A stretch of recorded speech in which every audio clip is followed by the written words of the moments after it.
Hey everyone, welcome to POPXP. And before the show starts, make sure to click that subscribe button and click the bell to get notifications when we go live and we upload awesome new content.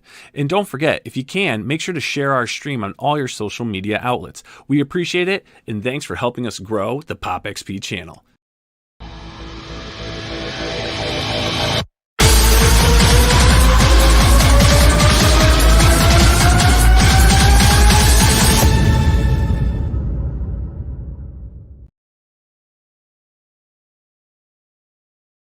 Hello, everybody. Your old pal, Bill. Ooh, my shirt is open.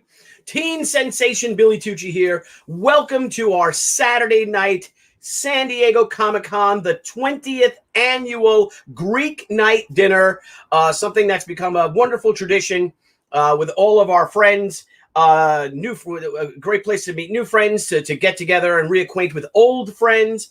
And I'm going to start bringing everyone into the room. But first, I'd like to do something on a personal note. I'd like to thank everyone. We launched today, Friday. We launched the Bily Tucci website, and I just want to share that with you guys. That thank you all for coming to the Bily Tucci website. We have our Comic-Con exclusives. Let me click on that bad boy there. It's not switching up for some reason, but you guys can go to my website. But I also want to thank each and every one of you out there, whether you're watching this live, if you're on Facebook, or if you are you're going to watch it later on. I want to thank you guys for the amazing, amazing support, the humbling partnership that you guys have afforded Deborah and I with the success of the new She Omnibus edition. And we launched this book about 48 hours ago. And let me scroll up here. This is our Kickstarter that launched 48 hours ago. And we are now, thanks to you guys, we're over $46,000 in over 2 days. Thank you all so much. It's our 488 page hardcover omnibus edition. It's a super expensive book. It's going to be an extremely low print run, and you guys have helped make this happen, and we thank you and we love you for it. I also want to thank especially all the Indiegogo backers, because let's see this, because we stream on two platforms, obviously. Our Indiegogo backers, I want to thank you guys for hitting us to the tune of almost $83,000. We're $104 away from $83,000, and we are just completely blown away by your love, your support, and your partnership. And I just want to thank you all for that. And I just don't know what to say. I would be an awful person if I didn't do that. But I digress. For the reason why we're here, because every year at the San Diego Comic-Con, it is such a ball of positive energy. But it's very exhausting. It's incredibly exhausting. And then we find ourselves, the show runs from Wednesday night to Sunday. And then come Saturday night, with all the meetings, with all the parties, with all the cool things that go on, the panels, working all day. You know, Deb and I get to the booth at 8:30 in the morning, and we don't leave until after 7. No lunch breaks, nothing like that. But then comes Saturday night. And Saturday night is my night. That's Tucci's night. That's the night that Batman, Bill Tucci, your old pal, teen sensation, gets to hang out with one of his very best friends, a man he's adored since the 7th grade at Peter J. Brennan Junior High School. Ladies and gentlemen, if I may, the one, the only, Mr. Stephen Perez. Stephen. Really, a pleasure. Yasu. As always, a pleasure to see you, my dear friend. Yes. Billy, I don't know what to say. I am thrilled to be here. We decided to take our Athens Market Taverna annual Saturday night dinner, which is waffled every now and then between Friday and Saturday night, but mostly Saturday nights. We decided to go online with it last year. I am determined to not go 5 hours tonight. Oh, my God. We will not be doing that, but you will have fun. Whoever is watching, you will enjoy yourself. Especially if you have, as I do, some Greek ouzo, which is delightful for those who like things like Zambuca or black licorice. That's what this is. Yeah. And Stephen, what I have is Scotch My Soloff over there. But Stephen, look what I brought. Some mythos here. And look at this, my friend. Look how exciting this is. There is a little Look at that. snap handle. I've never done this before. Oppa! Snap handle for a snappy guy. And I already have but the waiter brought me my appetizers because I went to the local Greek place, of an amazing place here in Los Angeles called POPXP, down at Pico and Normandy. It's been around since 1948. And as a Greek, like Italians and other ethnicities, are very critical of ethnic restaurants. I'm very critical of a lot of the Greek restaurants that I've come across in Southern California. But this place is tremendous. All of the food I have tonight is from POPXP, including this darama, which is sort of a Greek caviar dip. Served with some pita bread, some of their fresh pita bread. And I have, I'll introduce my meal as we go along, as we go forward. Excellent. But we want to bring out our guests. Let me introduce. I'm going to let everyone in on mine. That was brought to me by a beautiful young lady in Stola, my wife Deborah Tucci. But I have veal souvlaki, and it is to die for. Let me just. I'm in my studio. It's a mess. Greek salad and pasticcio, which I mean moussaka, which I'll talk about later as I dine on it. Excellent. So I'm going to introduce. Well, first of all, we should talk about our sponsors tonight, because as you know, this is a big affair. This is a big deal. So I'd like to say, like to thank and let you all know that today's episode of the POPXP, which unofficially seems to be episode number 400, believe it or not, that I want to let you all know that this has been this episode of the POPXP, our 20th annual Greek night dinner, San Diego Comic-Con at Home edition, is brought to you by the one, the only, Mr. Telly Savalas. We love you, Telly. Yes. Of course, I would be remiss without, of course, Athens Market Taverna, the place where we go every year. Absolutely. The headless motorcyclist from the Night Stalker episode. Night Stalker, Kolchak the Night Stalker TV series. Yes, with the neck bone sticking up, which I love that. Written by a very young Robert Zemeckis, who would go on, of course, to fame as the writer-director of everything from Back to the Future to Castaway to Forrest Gump, et cetera, et cetera. Right, and I would be a horrible person if I didn't let everyone know that, of course, and once again, this episode would be nothing without this one very special lady and our sponsor for tonight. It's Mama Tessie Perez's Moussaka. Our sponsor emeritus. All right, Stephen. So why don't you introduce our guests? Let's just be us and we'll just hang out. No, all right. Well, Stevie, I'd be remiss if I didn't introduce my brother Mike Perez, who's not only on here because he's my brother. Well, let's face it, he's just on here because he's my brother. So everyone just be nice to him. He's okay. He is the author of not one but two celebrated biographies. The first about Dan Duryea, the wonderful film noir star and Western star, character actor, Healed with a Heart by my brother Mike Perez, and now most recently, Jose Ferrer, Success and Survival, yes. The definitive books on both of these fine gentlemen by University of Mississippi Press. Will you please? He's also the lead film critic for the NoHo Arts District, NoHo Arts Weekly, I believe. Mike will correct me on that, where you could read his reviews and commentary on all things cinema, Netflix, etc. Will you please welcome Mike Perez? I say, will you please welcome Mike Perez? Hey, is this thing on? Well, this is. Look at this. This chill stream. Wow, what a surprise! You coming in as I'm reading, doing my nightly reading. This is great. I'll tell you. What is it you're reading there, Mike? Well, it looks like I'm reading Stoker and Wells. What a graphic novel that's taking the country by storm. Yeah, right. It's unbelievable how it's amazing how. Wait a second. Wait a second. That voice. I'm sorry. How did that happen? Oh, how did my book get there? Sorry about that. God bless you. God bless you. Speaking of Stephen, he got you. I know. Speaking of shameless self-promotion, I think the next person we could bring into the room is a man who's sure to name drop that he has that he has some wonderful, truly wonderful novels and comics in his right now for you to find, to purchase, to celebrate. He's also a tremendous, not only tremendous writer, but a tremendous editor, a tremendous moderator, though we won't be asking him to do that tonight.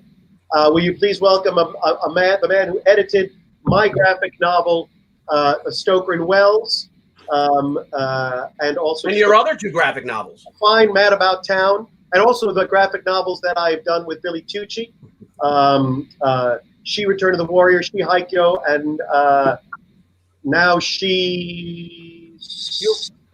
Sakura. Sakura, thank you. You're writing the comic. You're writing the book. Oh, I got 6 more readings coming at you. You're not going to believe. Will you I can't wait. The one, the only, J.C. Vaughn. Hiya, Tex. You're muted. You're muted. You sound good. You can't hear you. You are muted. Yep. You know why? You know why I was muted? Billy muted me because I was going to say nice things about Steve. The reason he couldn't remember Sakura is he's got better things to do than remember the title when he's working. Thank you. Ask my girlfriend Dina. I was just going page after page last night. I was in the zone, Pally. Where do you see? It is your way. Well, obviously, we created a big gauntlet for you on this one when I said the last one was The Godfather 2 of She Comics.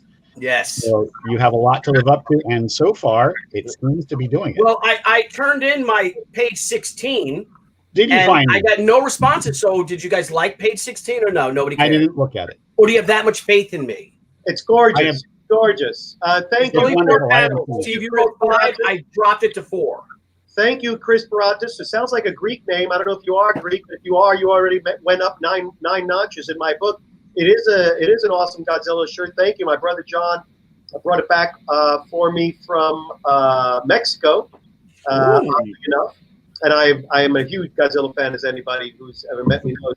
At one point, I'll be able to explain why I'm such a. I have a meltdown, Godzilla.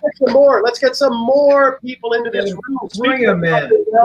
And speaking of the She Omnibus, let's bring on the greatest artist that all of you need to know. And if you all know about him, he'll charge more. So keep it quiet.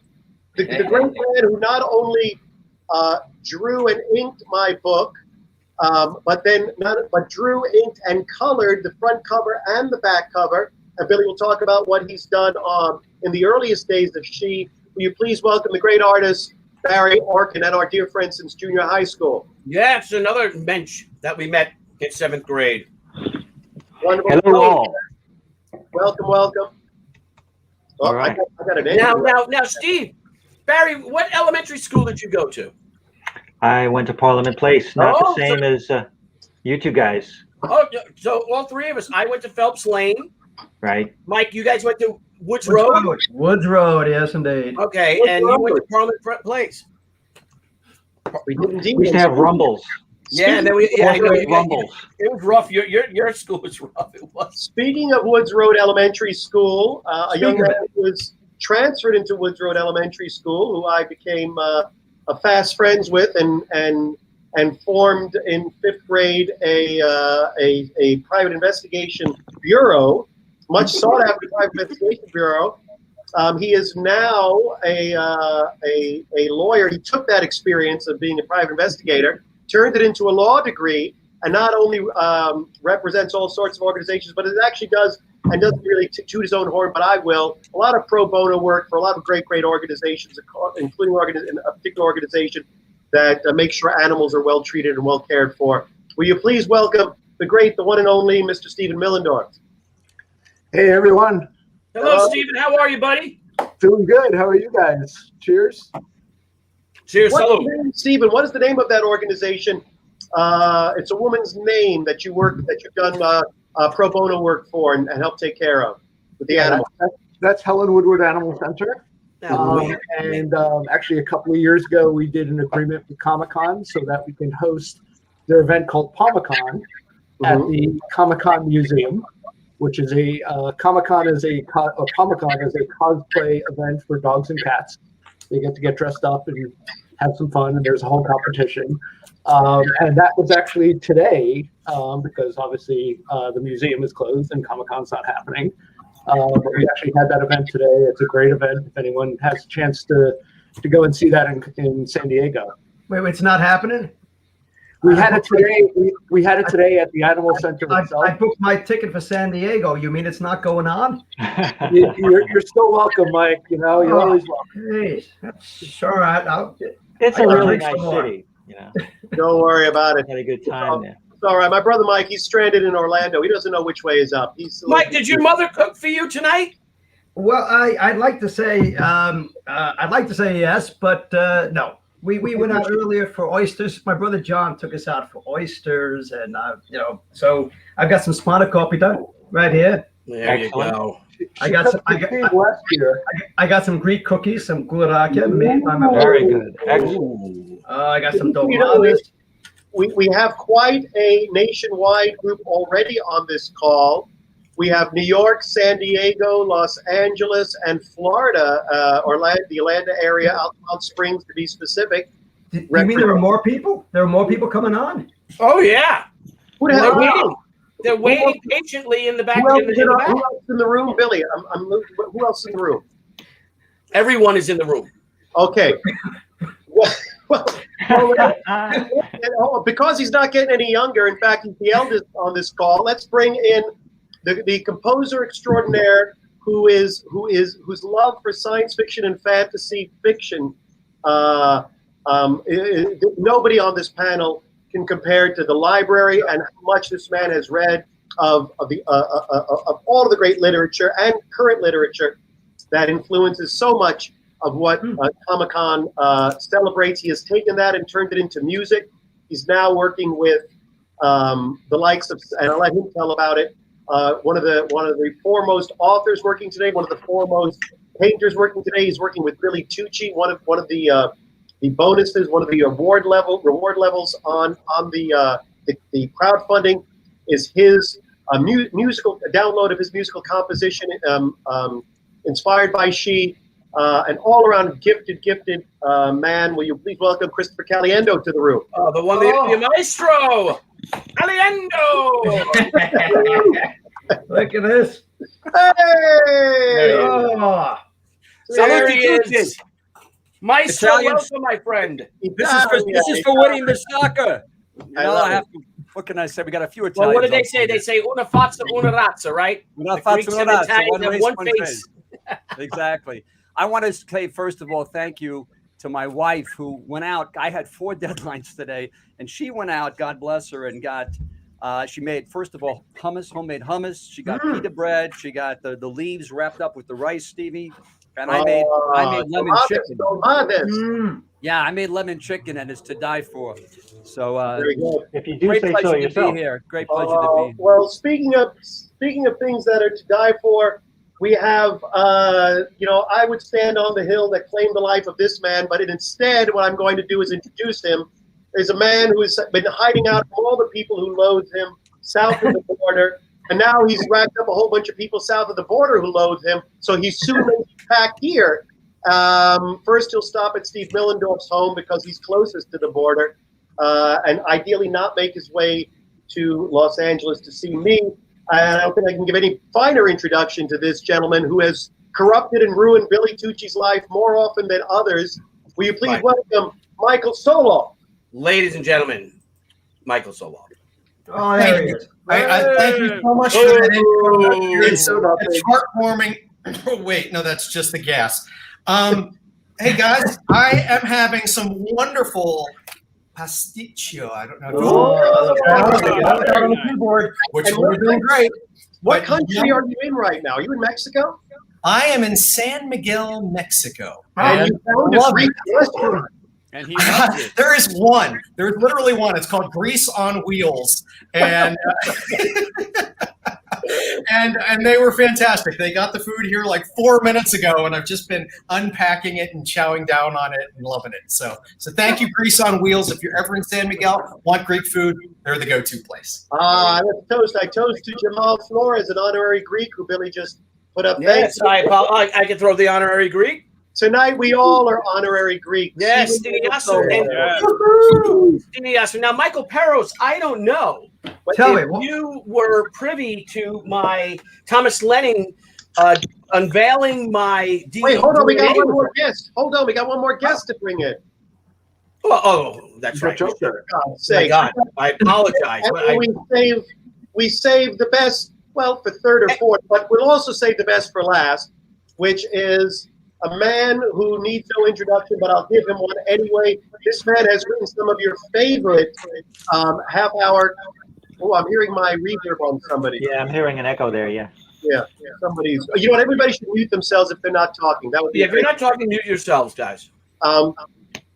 So this gentleman has written on all sorts of half-hour animated shows, most of which inspired by comic book creations, including the Batman, so many others. He's been Emmy nominated for his contributions to half-hour animation. He now lives in Chicago with his wife and his two twin children, which means essentially his life is over, and we are going to give him some meaning tonight. Will you please welcome the great, the one and only Joseph Kuhr. Hey! Oh. Steve, you didn't tell me Joe was coming. That's right. Oh, Mikey. There you are. Are you drinking Ouzo, Joe? I got some books for the burning later. Oh my goodness! It's so good to see you, Joseph. Good to see you, William. Wonderful.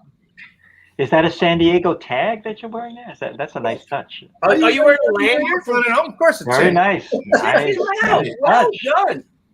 Well done. Yeah. Nicely done, Joe. I want to say something that I'm very excited. An announcement for those who might have missed my DNA unveiling that we had on this channel with my friend, my pal Thomas Lennon from Reno 911 and everything else. And he read it. And one of the things I am 2% Norwegian. If I was 3% Norwegian, I might have been 5'10". Who knows? But I'm not. But also, Mike Perez, I am 3% Macedonian. Delightful. There it is. The land of Alexander the Greek, the Great. The Greek, and the Greek, yes. I'm sure there's an Alexander the Greek living up there in Macedonia somewhere. Well, my God, you're one of us. This is great. Yeah, so Stiniasu. Yasu. Now, Joe Kuhr, are you drinking some Ouzo? Do I see some Ouzo there? You do. Yeah. Nice glass. Wonderful. Absolutely. Interesting glass you got there. Yeah. Thank you. Yeah, the kitchen here is a little slow tonight. I'm sorry, but I'm drinking. Chris Caliendo, I feel bad. I've been. What do I want? You're asking what I want? Yeah. I want my food hot. I want my food now. And if I don't get my food now, I want your recipe. Joe, you take your help that way? Joe, we're on the show, Joe. You got to be nicer to the help. I'll take a little. The hell. Yeah. Wow. That's a future tableside service. I'm impressed. You cannot get. You read it every day. You can't get good service anymore. Yeah. That's wow. Wow. Very nice. Actually, hey, Chris Caliendo. Look at that. Ceiling with a What the hell?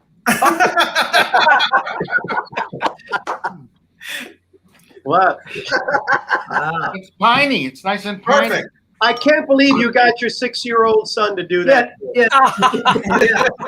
The kid? I got the worst. I got the worst help. I got the worst help in the world. Wait a minute. Wait a second. Well, oh my goodness. Now, who is this? Who is this? A Chicago / Los Angeles celebrity, the great Jeff Dorchin. As you could tell by his mustaki, he's Poseidon, as my friend Christopher Caliendo once dubbed him. Hello, Maestro. Ciao, how are you? Yes. I love the facial effect. It's Chris, can you up your mic a little bit? Personal friend of Brian Azzarello. Oh, Brian Azzarello's a sweetheart too. Good guy. Mm-hmm. Oh, MD Dangerously wants to know who said cigars. We said cigars. And when I am done, I can't say everybody here has the ability to do so, but I will be, when my dinner's done, I will be moving this into my office on the other side of the wall opposite me. And I will be, in fact, indulging in cigars in front of, and this is a total coincidence, although nothing is a coincidence, in front of a poster of Telly Savalas. So I will be smoking Nice. I'm Pipes acceptable tonight. Don't tell me that. Tell them. Yes, so I Because normally Billy gave me this pipe. This is a pipe that means a lot to me because it was given to me by the great and wonderful Billy Tucci. and Thank it's you. from Italy. That's I'm tremendous. also a personal friend of Telly Savalas' son, Nick. Look at that. And Whoa. who would ever think that Telly Savalas would have a son named Nick? Yeah. Go figure. The Perez's are the only Greek family I know without a Nick in it. And they Or a have all Gus. these sons. Yeah, Growing we up got- on Long Island, where there are many diners, and 106% of them are Greek owned. The joke is you can walk into any diner and say, "Is Nick, Peter, Gus here?" And one of them will be the owner. If they're not there, they'll say, "No, he's not here. He went out." Ah, okay. And then they'll give you free soup and stuff because they think you know the owner. So Nick, Peter, Gus, Nick, George, or Gus, something like that. Yes. You're gonna get you'll get some service. Sometimes you meet someone named Nick George on very rare occasions, and he serves you very well. Yep. Hey, Chris Caliendo, how are you, Chris? Yes. I feel bad. I've been plugging, Steve's book and my book. Let me plug Major Dundee. Major Dundee. I have the CD. That's not my version. That's not my version.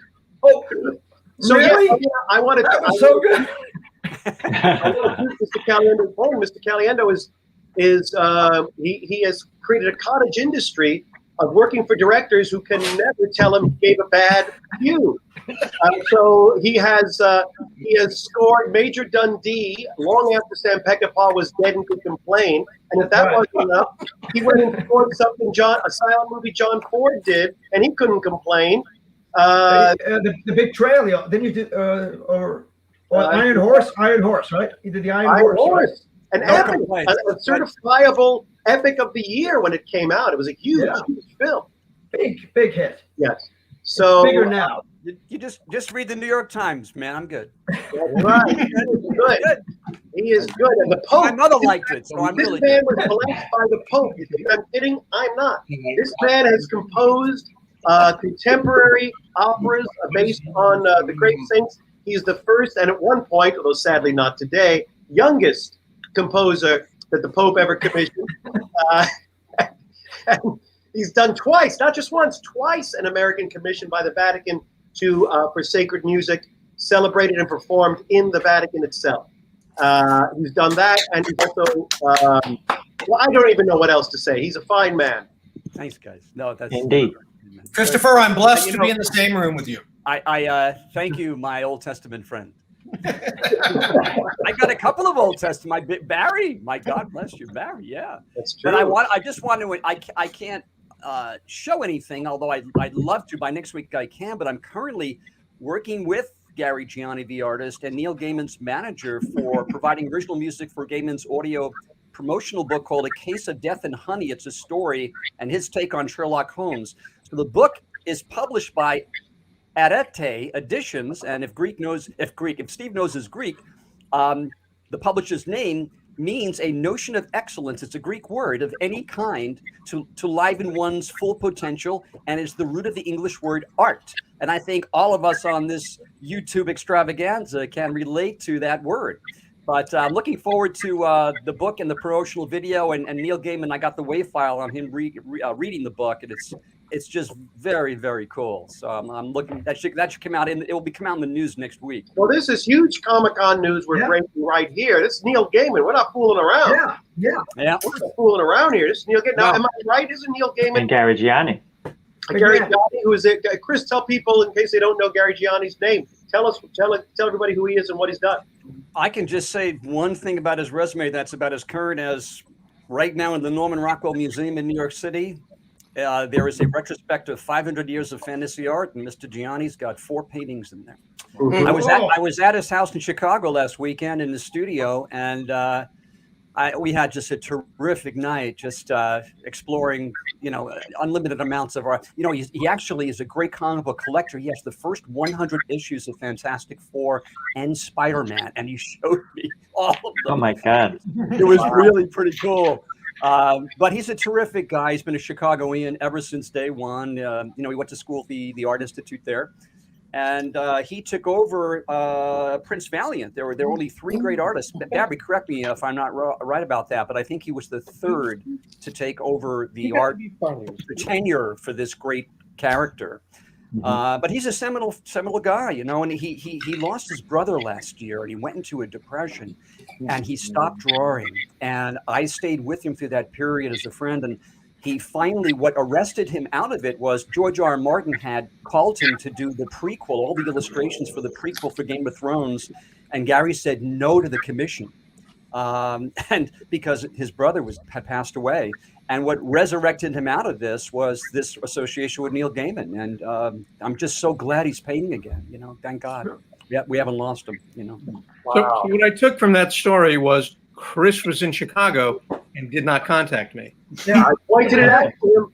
Be careful what you wish for, Joe. You know what, Joe? It's funny you say that. I pointed it out to him when he was home. I went, "Oh, I should have told you that Joe lives in Chicago." I thought of it after the fact. Joe, I was there for my sister's daughter's wedding. That sounds like I came right out of The Godfather. Your sister's daughter's wedding, and I had this couple of fleeting moments, but to tell you the truth, I didn't even connect it, man. I'm sorry. Wait, Chris, you in great Chicago? city, buddy. You in Chicago? You didn't come to see me? I'll live there. You're in Chicago. You could have swung by. If you're in Chicago, and Joe knows this better than I do, take that boat trip. It's worth every dollar. It's a 90-minute tour, and it's wonderful. I took it with my two sisters. Which sister, Chris? Susan and Lisa came to the wedding, and my sister Donna's daughter was married, Monica. So, great time, great city. Joe's got a blessing there in that city, Joe. It's beautiful. Chris, Billy Tucci has a Billy. Do you want to just admit it right here? You got a big crush on Caliendo's sister. Am I right? Susan, yeah, I love her. Well, we had a connection when I met her at the Major Dundee premiere in the city. Well, she loves you too, man. You never know. Wait a minute. This is live. She's just very beautiful, and she's very smart, and she's fun, and that's all. And she's single. And she's I'm not. So I'm single. Absolutely. Billy, I gotta That's ask. why Michael is the happiest guy amongst all of us.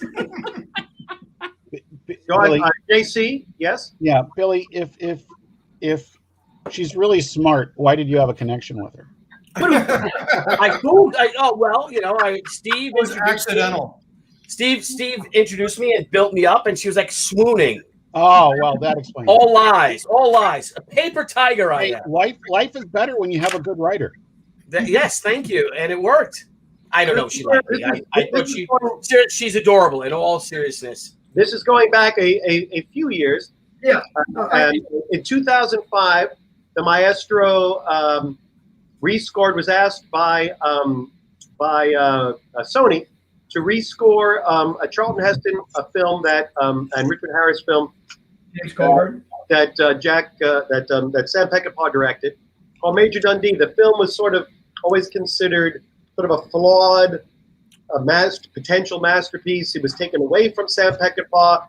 He was doing something that people would later do, which is a revisionist heroic tale where the hero, played by the always usually heroic Charlton Heston, was a flawed man, very much like an Ahab character. And Heston wanted it to be that way. Well, the studio was very concerned. They took it away from Peckinpah in the editing room. They recut it. They put in a very heroic score because they figured the only way this movie was going to work is if Charlton Heston's character came across as the hero, which kind of it's counterpoint to what you see on screen. And so these wonderful Peckinpah fans who were in a position of power at the studios, at Sony in particular, hired Christopher to rescore the film in a manner that they recut the film and then wanted him to rescore it with emotional truth rather than forced heroics.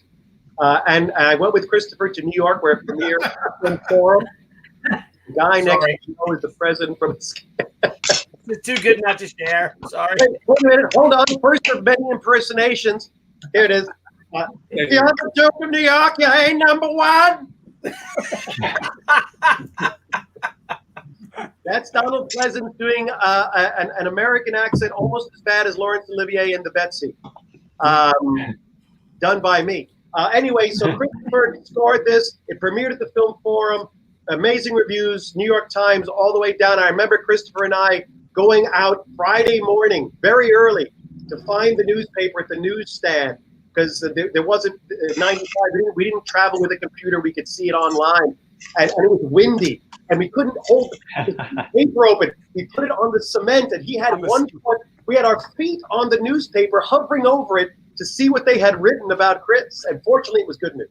So you guys, I want to say a little thing about Michael Perez, because I've said this before. Maybe last year I said this, but I don't think I brought this up. He, in his generosity, is his just gift giving. His gift giving is extraordinary. Extraordinary. And he knows how much I love the Omega Man with Charlton Heston and the score. Yes. So one Comic-Con, generally when we go to Comic-Con, we buy each other gifts, and then at the end of the show, we open up our bags and give the gifts. He gives me the original score on CD, which I didn't have. I love that soundtrack. Ron Gardner was a theatrical composer, much like the gentleman who scored the original James Bond theme and didn't do much film work. But what a score. And then the following year, he gets me the paperback Major Dundee. And it's in pristine shape. Like Perez? Yeah, I mean, hang on a second. Hang on. God bless you. God bless you. Take a bow. Oh, please.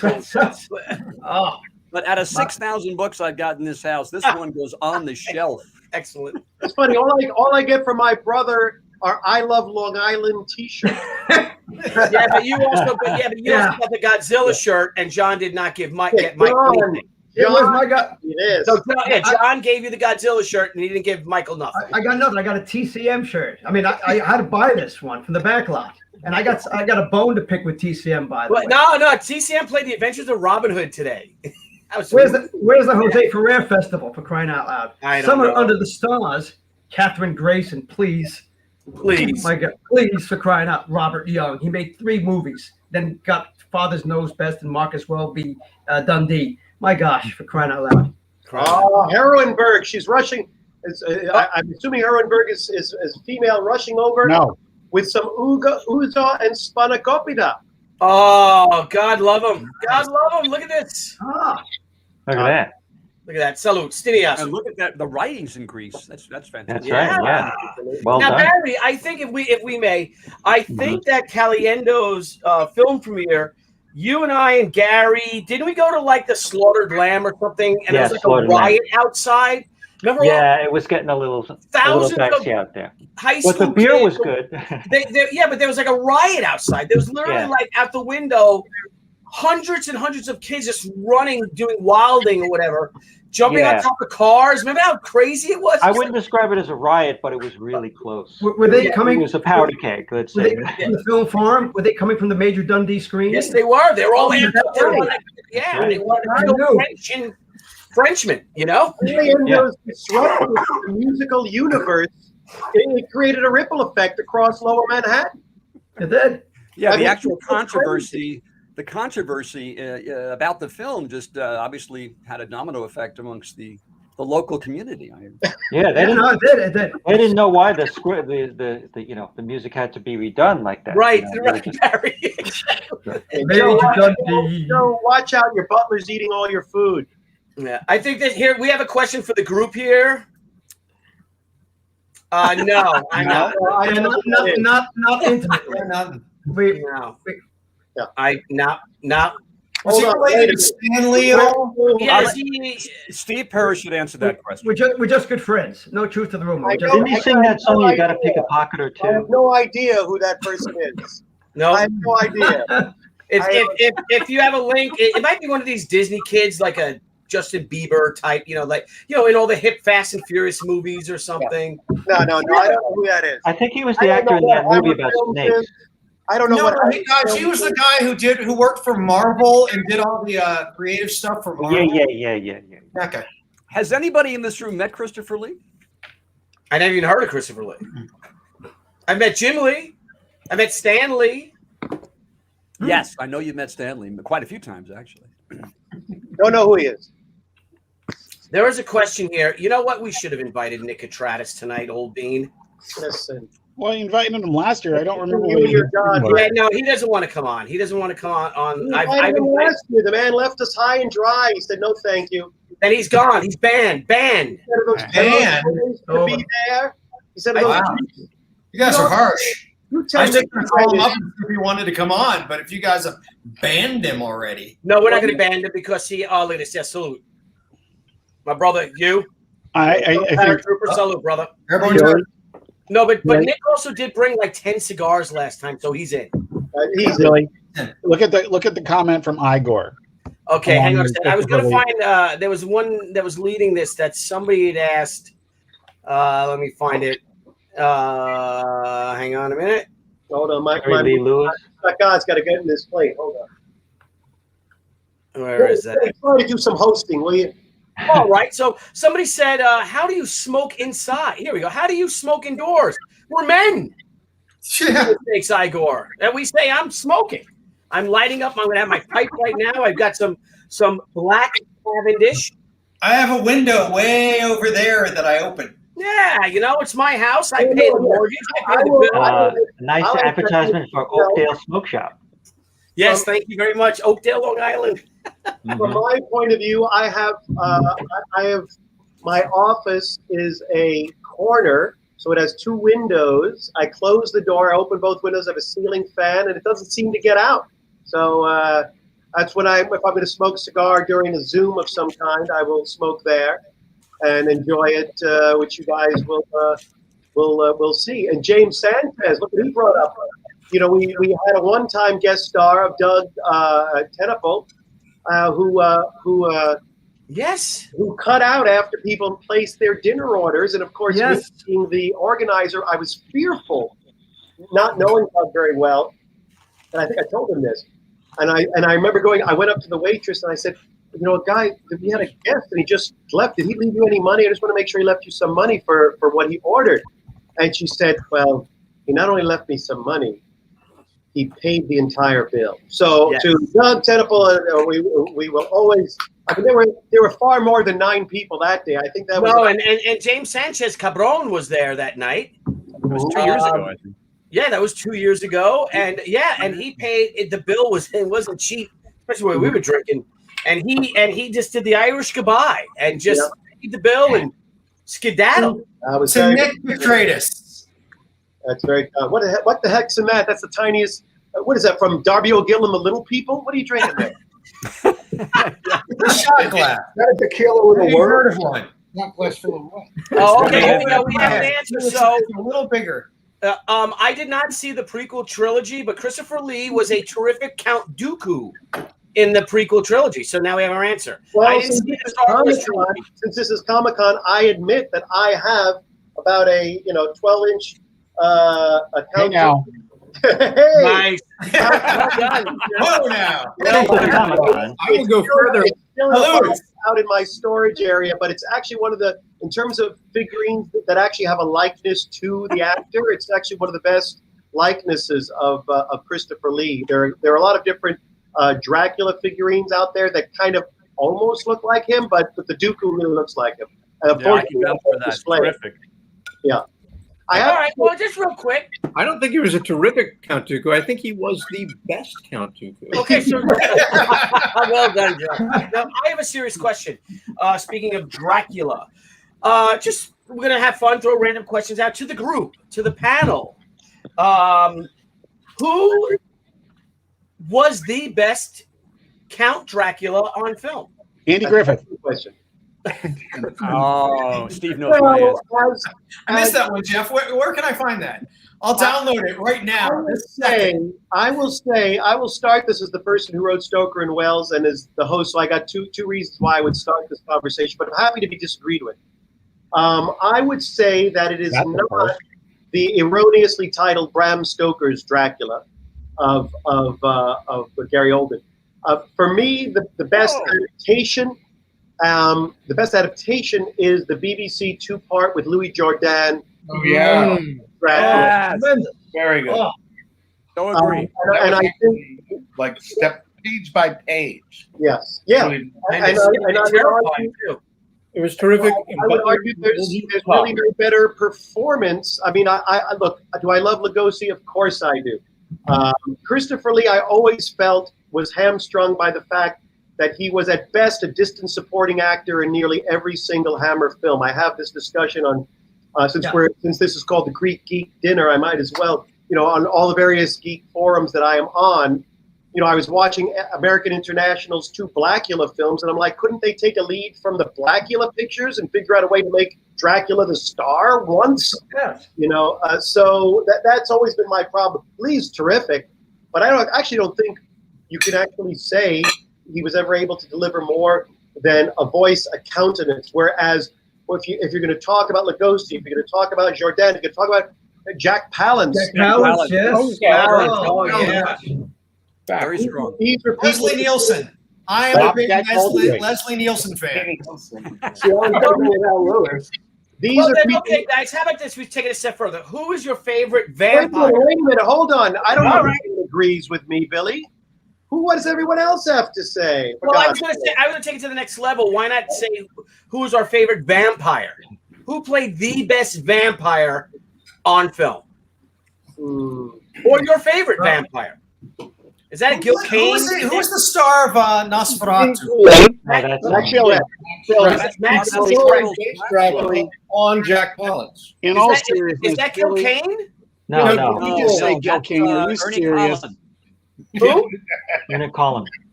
Billy, that's Gene Colan. You guys gotta be quiet. Who? A great artist. Gene Colan. Gene Colan. Gene Colan. Oh, okay. Oh, yeah. You're right. Great artist. I'm wrong. I apologize. What And he drugs basically are you cracked on? on What is Jack in that pipe?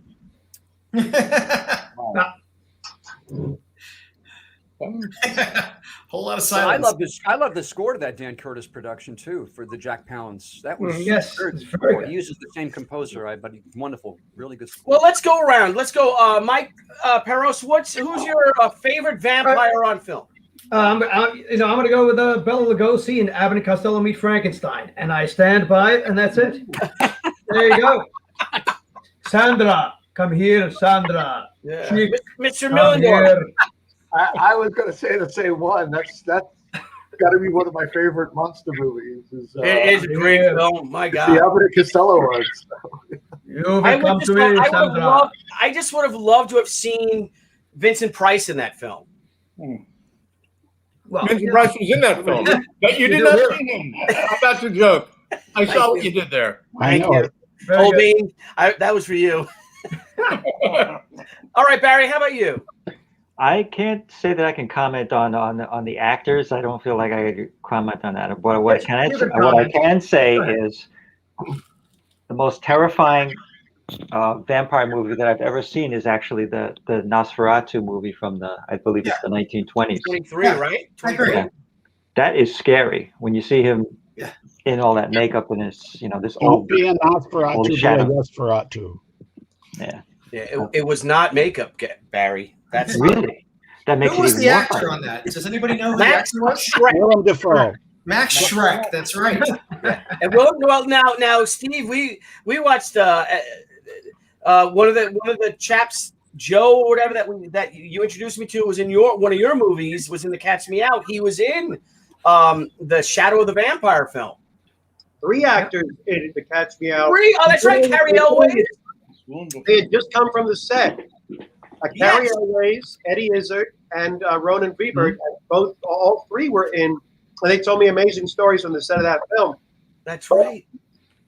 I'm going to say the most terrifying vampire for me, especially given the age when I saw it, Barry Atwater as Janos Skorzeny in The Night Stalker TV movie 1972, ladies and gentlemen. Ooh.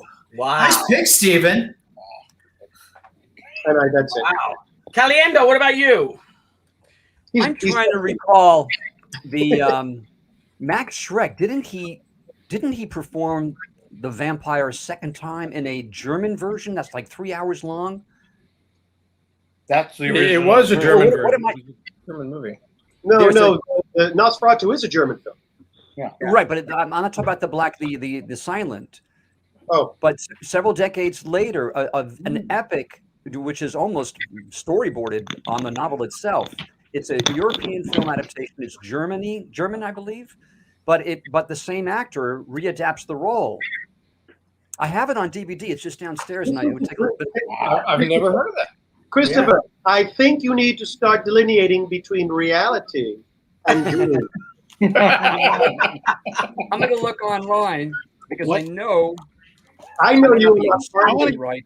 I want to go back. I want to go back a minute. I want to go back to how Billy doesn't know that Tomb of Dracula is Gene Colan. It was a horrible mistake. I do know that. I know that. I know that's horrible on my part, and I apologized. I literally just had Tom Palmer ink a piece for me. I don't know. wow. I don't know why I said that, and I feel shame. And You I look should, bad because I will be ridiculing you for days. well, and I deserve it. I would not be here in any capacity were it not for Tomb of Dracula. That the page I showed you and another page I have are from the very first comic book I ever bought. Oh, that's nice. Money. So I tracked them down when I had a little money. Tracked some pages down at Comic-Con and got them. And yeah, everything. Love of horror, love of comics, love of movies. You know, Dracula tying into all of that. The great thing about that is Marvel, just like all the other big comic book companies, inevitably when they do horror, they end up skewing it. It starts not selling well, and they bring in the superheroes.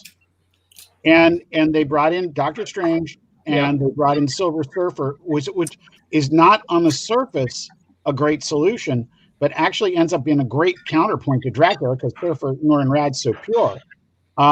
And it worked brilliantly. And those are the only two times that it goes that direction. The rest of the time, it's a great horror comic book. It is. I Absolutely agree. Totally agree.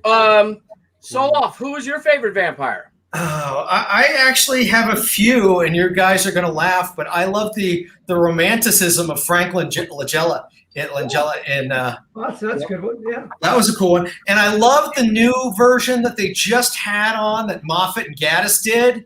A guy by the name of Claes Bang played Dracula, and it was beautifully written and just a wonderful version of it. But can I play off? Can I play off for 1 second on something Joe just said in terms of getting to meet the people who inspired you? What got me back into comics after so many years was not only Jeff Vaughn handed me a copy of The Tick when I was visiting him in Texas all these years ago, but then, that started my whole collecting. That led to my job at Jeppy's as the curator, and it was an awesome life to have after I found that comic book. And finally, the last year that I was at Comic-Con, I guess it was 3 years ago, I got a chance to meet Ben Edlund and tell him to his face how much that comic meant to me and what it led to. And it was just so cool. And I was wondering if you guys have gotten to meet key people. Your first 6 months back in comics, you were just a Tick guy. Yeah. Yeah. And it was everything. Yeah. I remember you came to an engagement party wearing a Tick lapel pin. This is all wonderful, but what does this have to do with your favorite vampire? With your favorite? Well, it minorly did, because when mentioning Gene Colan, who you didn't know, Billy, and a page, and the first page that he had ever had, that clued me into getting back into comics for me, and the pages that meant a lot to me was the first Tick. First of all, I owned a Gene Colan Daredevil page. It was gigantic, but you still didn't know him for Tomb of Dracula. I don't know. Just give it up, Bill. You're not going to redeem yourself. Maybe next week. All right, work on Batman. I didn't mean to instigate here, but I'm happy to have done so. Well, thanks a million, Joe. Steven All right. Barrows, I found out the movie. The movie is Klaus Kinski. Yes. The Vampire. The remake. Exceptionally great film. But I don't know. I don't know if it's as long as you're suggesting it is. I think it's more feature length, fairly I standard. think it just seems that long. Yeah.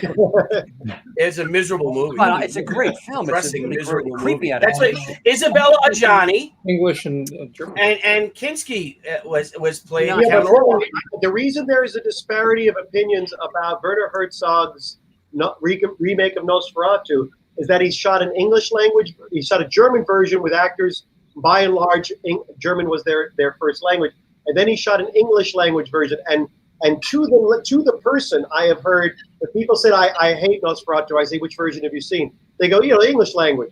And if they say they love the Nosferatu, they've seen the German version. So I suspect, Billy, you've only seen the English language version, which is for some reason all they're running on Amazon Prime. Wherever you can find the movie, it's the English Tubi. All these places that have it, it's just the English language version for some reason.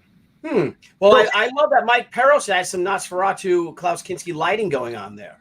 I do. I got the Klaus Kinski Nosferatu hair. If I may, hello, come here, Sandra. Come here. If I may, I got to tell you, from as Steve, as you said, the time in your life when you first watched it, but I got to tell what Reggie Nalder in Salem's Lot scared. We were like in 7th grade or something when it came out, or 8th. We were in junior high for sure. Totally. Put up an And image, that has got to be the most terrifying vampire I've ever seen it in, and so effective. And Billy, find an image and put it up on the screen. okay, let me. But he was doing Klaus Kinski, or he was doing Max Schreck. Yes. Yeah. And then they did a great version of that in the What We Do in the Shadows movie. Now, Stephen King, my memory is King, although I think he generally liked the Salem's Lot TV movie from the late 70s. It wasn't in the 80s, right? It was like 79, I think. I believe he was not crazy about, because he did not describe Barlow as looking like Max Schreck from Nosferatu. So I think he was a little unpleased, but he definitely, I mean, there's some amazing moments in there. Hats off to the great Toby Hooper who directed it. I mean, it's just... Yes. I got some, oh my goodness, there's such great ones here. Oh my God. I mean, look at this. Holy crap. I didn't even know where to begin. All right, hang on. Put it up for us to look at it. Oh, here we go. All right, so let's thank you, Joe. Share that. Share that screen. That being a visual person, but let's just watch Billy enjoying them. Yeah, you having it's fun? So much more fun. He looks like he really enjoys them. Yeah. Really good, very sensitive vampire portrayal was John Amplis in the George Romero movie Martin. Hi, your son. Look at that. Oh, great. Oh my Christian loves that photo. Great. Look at that. Yeah. I mean, look at this, just decrepit, and oh my God. That is sick can possibly be. Scared the living crap out of everyone. I mean, that's on television, for God's sake. Yes. I mean, let me find some more. He seems happy. Yeah. But I mean, oh my God, there's even more. Look at this one. Hang on, let me share this one. We got the same thing. So great. Really, I want you to know my 6-year-old son came right into the room when you Yeah, it was great. I want to also. He has since left. He left rather quickly. I want to pay tribute to as the person and the thought, our dear friend Billy. If you could put up Tom Wepler, but it's really the kid floating at the window that everyone remembers. And I think Tom is someone who grew up with Christopher and Mike and Barry and myself. A finer gentleman you won't find in this room. Okay, so I'm going to find Tom put something there. This one? Yeah, the kid. No, one more down. All right. Oh, here he is. Yeah. Oh, yeah. Floating out the window. Which, by the way, part of why that effect is so creepy is because it was shot backwards. And that's why that moment where it floats towards the window and the fog is going in a weird direction, because they started the shot with him at the window and pulled him back and then just ran it in reverse. So it's part of what makes that moment so darn creepy in that movie. Hello, Tom. Salud. Salud, Tom, to you. I use that same technique on Zoom calls where I'm interviewing people. I did. Now, I don't know. We have a thing from Chris Baratis, the honorary Greek. The vampire in the Night Flyer. I don't know what that is. I know that. That was a Stephen King thing, wasn't it? I don't know. I don't know. Yes, it is a Stephen King thing. Yes, that is a correct statement. Thank you. Friday Night Part 2 is an underrated sequel, perhaps. I've heard. I enjoyed that. I've heard people say such things. I've still not seen it. I really enjoyed Fright Night. I thought he was. I forget the actor's name. I thought. That's Sarandon. No, not Sarandon. Chris Sarandon. Yeah, Chris Sarandon. Right? Yeah. Yeah, and he was terrific in it. Yeah. He was a really terrifying vampire. You know, it's funny. I'll tell a very short anecdote because we have to move off of this vampire stuff. But Tom Wepler, who's actually here, he and I saw a lot of movies when we were at the golden ages of 14 and 15. And I remember there was this really creepy poster for a movie called Fright Night. I'm like, oh, what could it possibly be? Fright Night, it's a strange thing, and it's a house, and it's a creepy person, a thing above it. And we went, and I walked out, and for anybody who remembers the old Disney movies that they used to show, I'm like, isn't this just like that Johnny Whitaker, like, oh, there's a vampire next door movie? I'm like, I remember being so disappointed when I first saw Fright Night as a teenager, because I was like, that's it? Is this a movie about a vampire moved in next door? Was that on Disney? And it wasn't until years later that I finally actually did pretty much a 180 on it and caught up with it when the whole 80s, 90s. I had no idea we were living in a time to cherish, but apparently we were. And I revisited it and did actually enjoy it the next time around. So here's to Fright Night, for God's sake. Here's to Fright Night. It was the summer after we graduated, or 85. We were already in college. I think it was 85 that film came out. Hey, guys, do you think it would be possible to recast Kolchak and make a modern version of it? No. I don't think so. What? Who would play Kolchak? Yeah, who? Chris Rock. I'm telling you, he was a vampire. Did you say Dwayne Johnson? I wrote Perez to play him. I wrote Perez to write it. Oh, why only one? Many episodes. My belief is that yes, you could do that with the right person. It doesn't have to be a known quantity. It has to be a good actor, and it's got to be not on a network venue and not forcing it into the modern times, letting it find its own level. JC, did you see the remake? The one season remake they did do, reboot they did do. I watched an episode, and it's not a fair way to evaluate a series, but I didn't like it. Mm-hmm. And by the way, I wasn't sitting around saying, well, that's not Kolchak. It just didn't feel right. Mm-hmm. It's got to be like a Netflix or an Amazon series. The mood, yes, Billy, I agree. The mood of that is easier to insult than like the storylines. You know, the character has to not believe what's going on yet want to investigate it. Tom Wepler is a very wise man, but he is a very wise man. This is a joint decision between me and Billy. I've already texted Billy 3 times saying we got to just get rid of Soloff. And he's saying, no, give the guy a chance.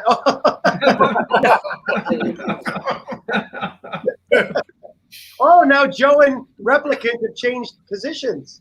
Oh, again. Yes, we there you go. That's better.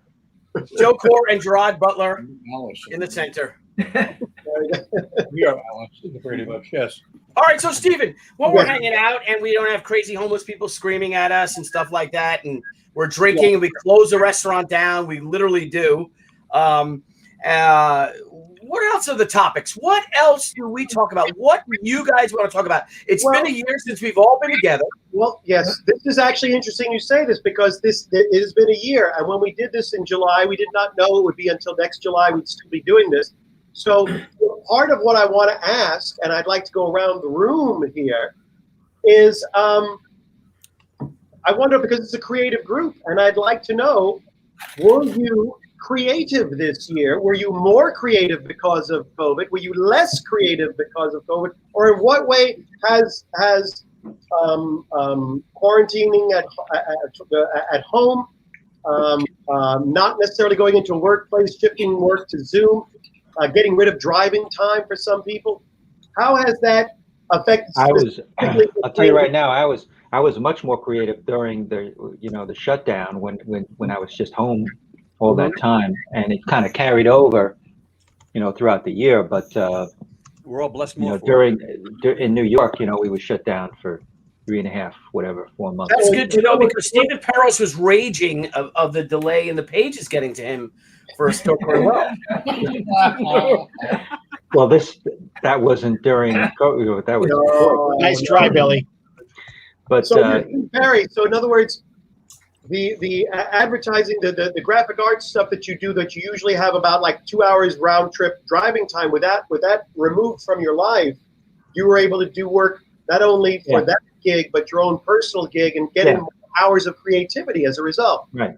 And I don't think that's just. I mean, I think that's almost like global. I keep hearing things about that.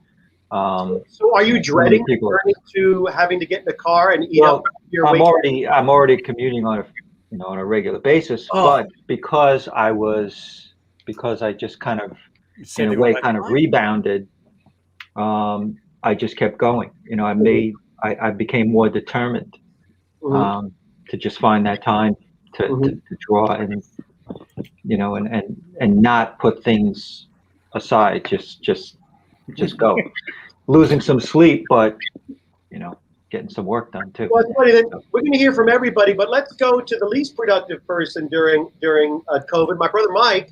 I dodged a bullet there, didn't I? Who had the opportunity to move on from his great success with Duryea and Jose Ferrer. Mike's wrestling with possibly doing the first ever definitive Jack Palance biography, possibly the first. Are you really? And I want to know what my brother Mike has done during COVID to actually move these projects forward.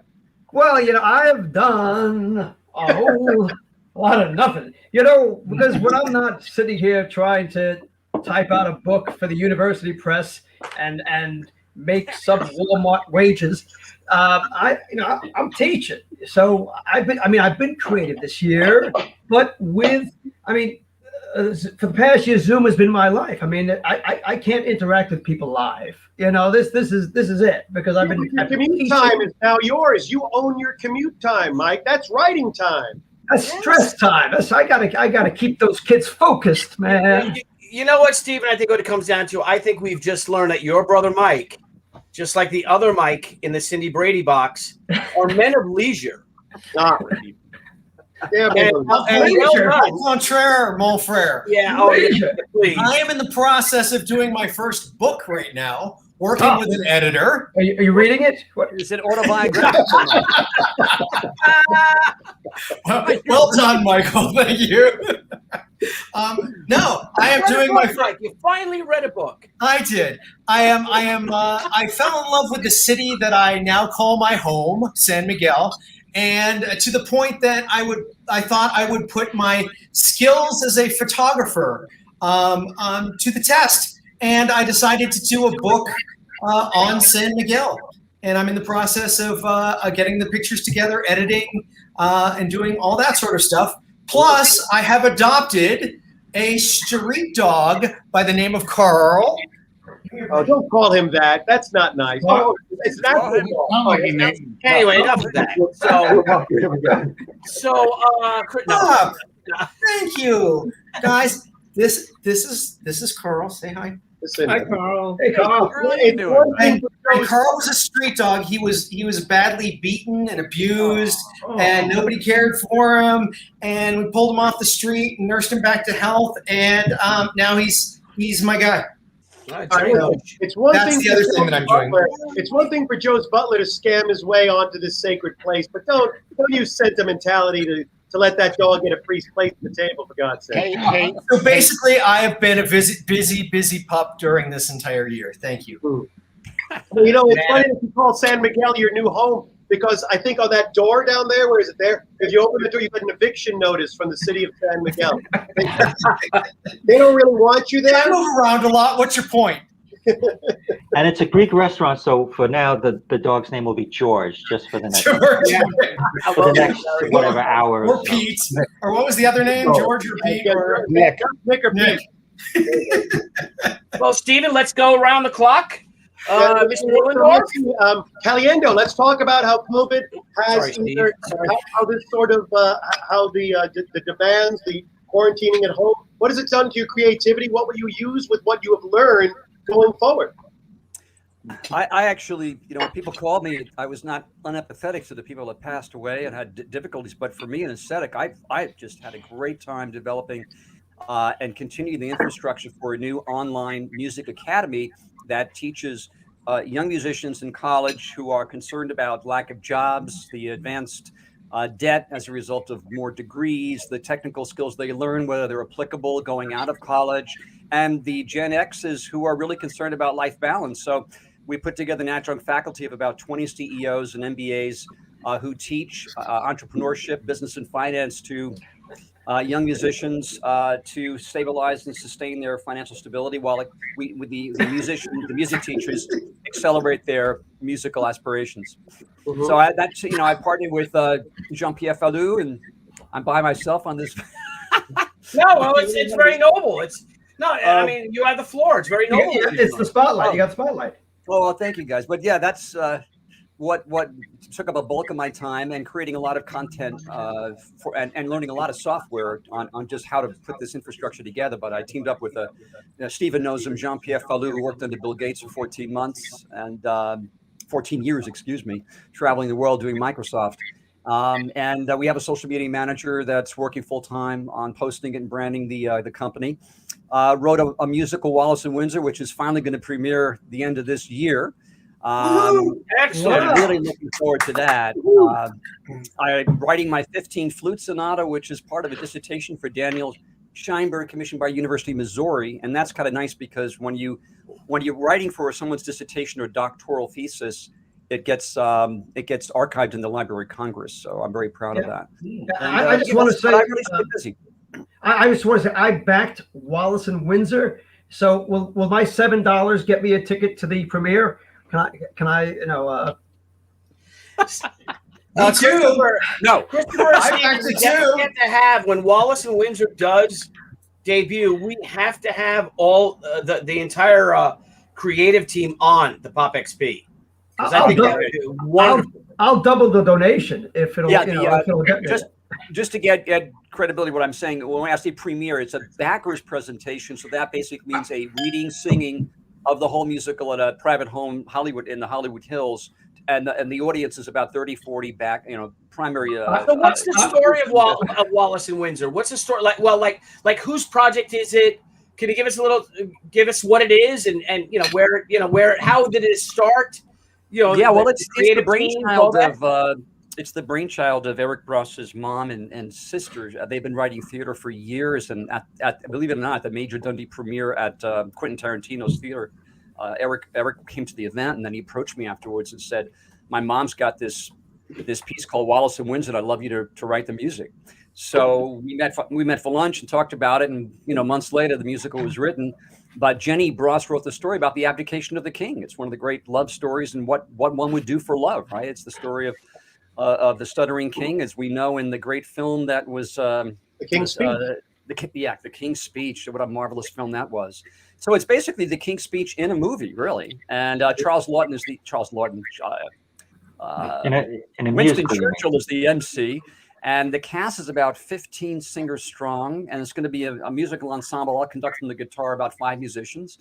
And I don't know the exact location yet. Eric Bross, the producer, good friend of some of ours here, just texted me yesterday morning and said I got great news about the location. And he mentioned Angelina Jolie as also a Broadway singer who may be involved. That's all I know right now about the production. I will bid a little bit more to the Kickstarter if I get to meet Angelina. Hold on, let me jump in. It's not. Is that a level? Hold on. It's I've been working with Eric as well on this sort of an advisory capacity, because I worked my first job out of NYU was working for the Nederlanders at 49th and Broadway above the Winter Garden, where cats never seem to stop playing. I saw it like 3 times. My God, what a nightmare! So I've been to many backers auditions. I've worked in the theater, so Eric. For those who know me, Eric directed the Lifetime movie I did with Dolly Parton, A Country Christmas Story. And so Eric and I have just been friends for many, many years. and so I'm happy that he and Christopher connected. It's not Angelina Jolie, but I don't want to say who it is. It's a name that vaguely sounds like that because it's not in a public space. It's not at liberty to say the name just yet. It's a Bobcat Goldthwait. Confidential discussion he's having with someone. But yeah, I think so. So Christopher, he texted me Jolie, so I the only Jolie I know. So yeah, what up? Minnie Riperton. Yes. No. So she is.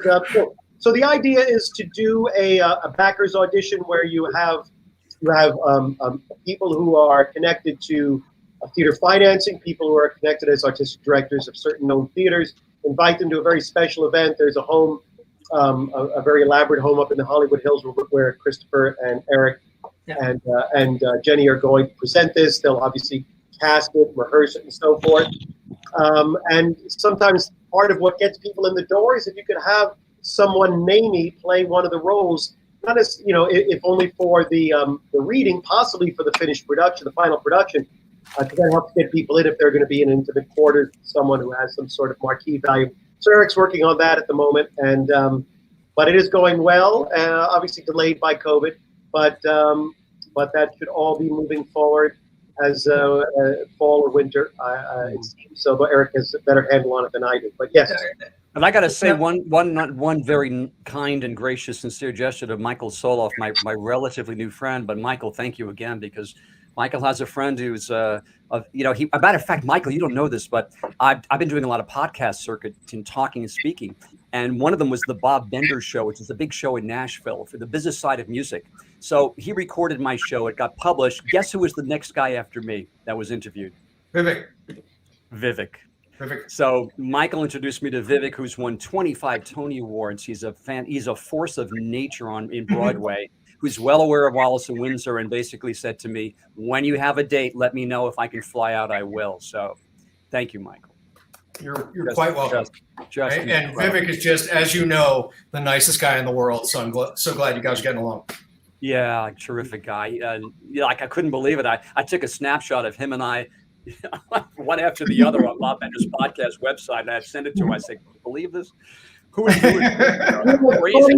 It's funny you bring that up because Bily, who won the bet tonight? That remember when we said Soloff probably won't be on next year? He'll be found dead in an alley somewhere in Tijuana. He was in Medellin, Colombia. Who else lost that bet? Anybody else lose that bet? Everybody lost that bet. Wow. We all lost that bet. Sorry. Hey, Chris, can I be in the show? Can I be in the Mike's a song and dance man. Ever since I saw Michael Perez perform in Long Island, what was that? What role did you play? Which one? It was a play. I was in the first. Zoo Story, the championship season. Zoo Story must have been the Zoo Story. In more recent decades, Mike. When Chris and I were on Long Island, we were already Angelinos. We saw you do something out on the island somewhere. It was the most no sex, please. We're British. Now, if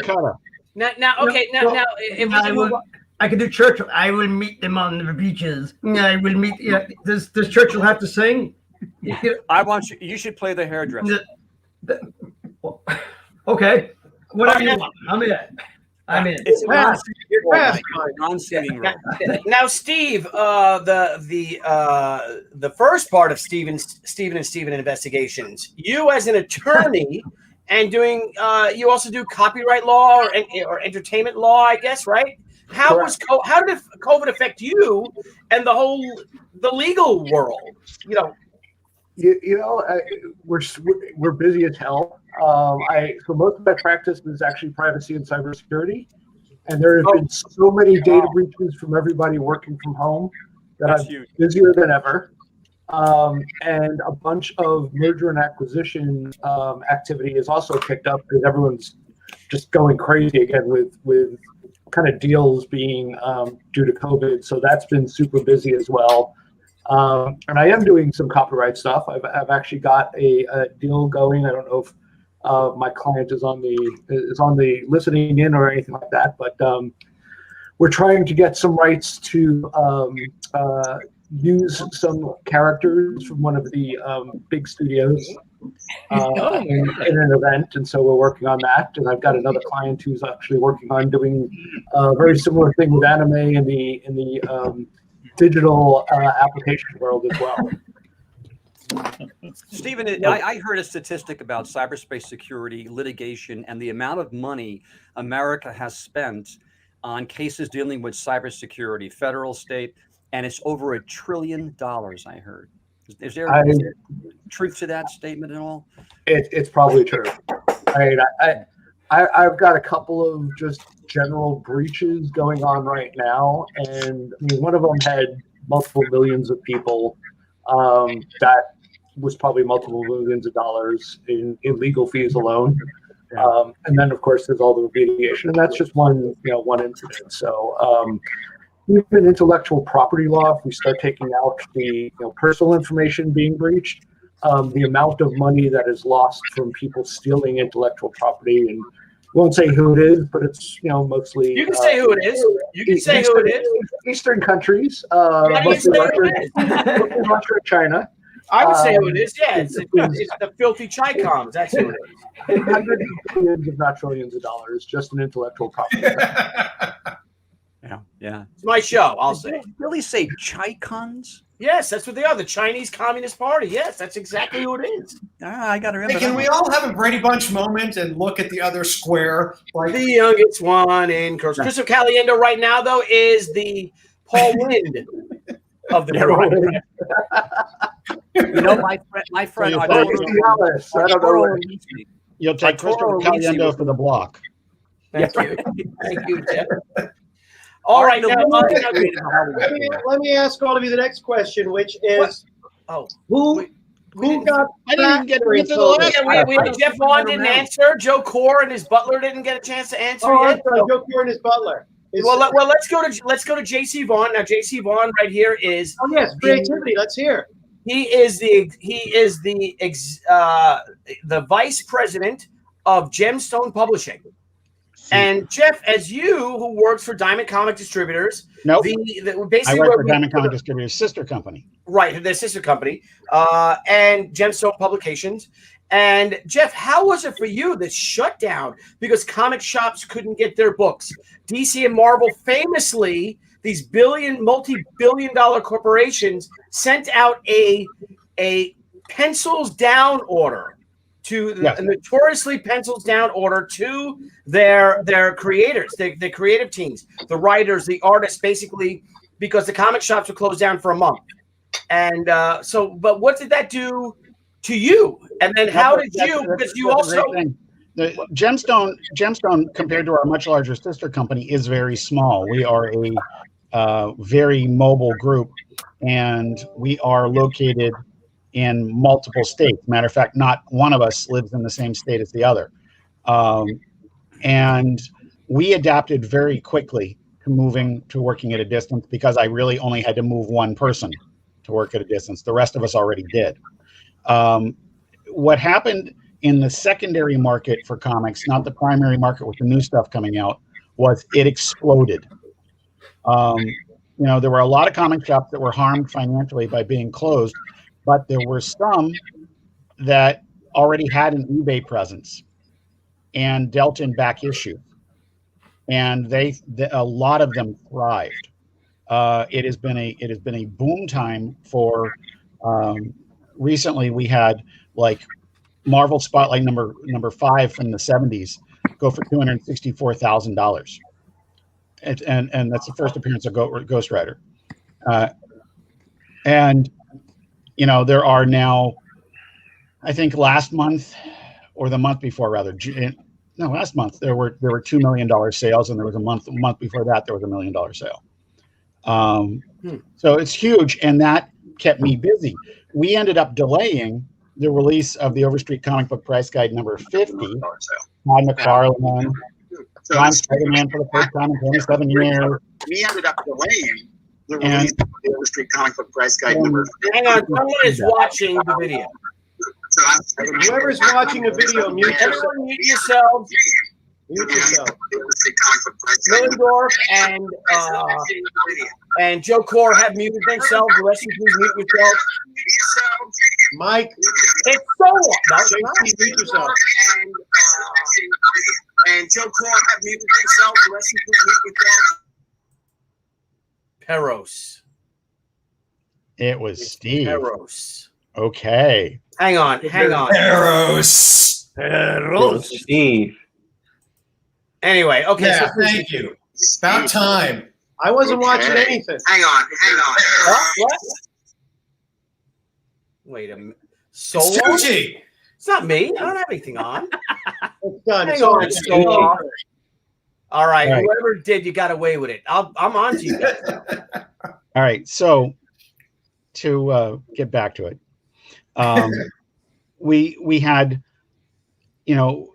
6 less weeks to sell the book than we normally do, and it sold out in 4 weeks anyhow.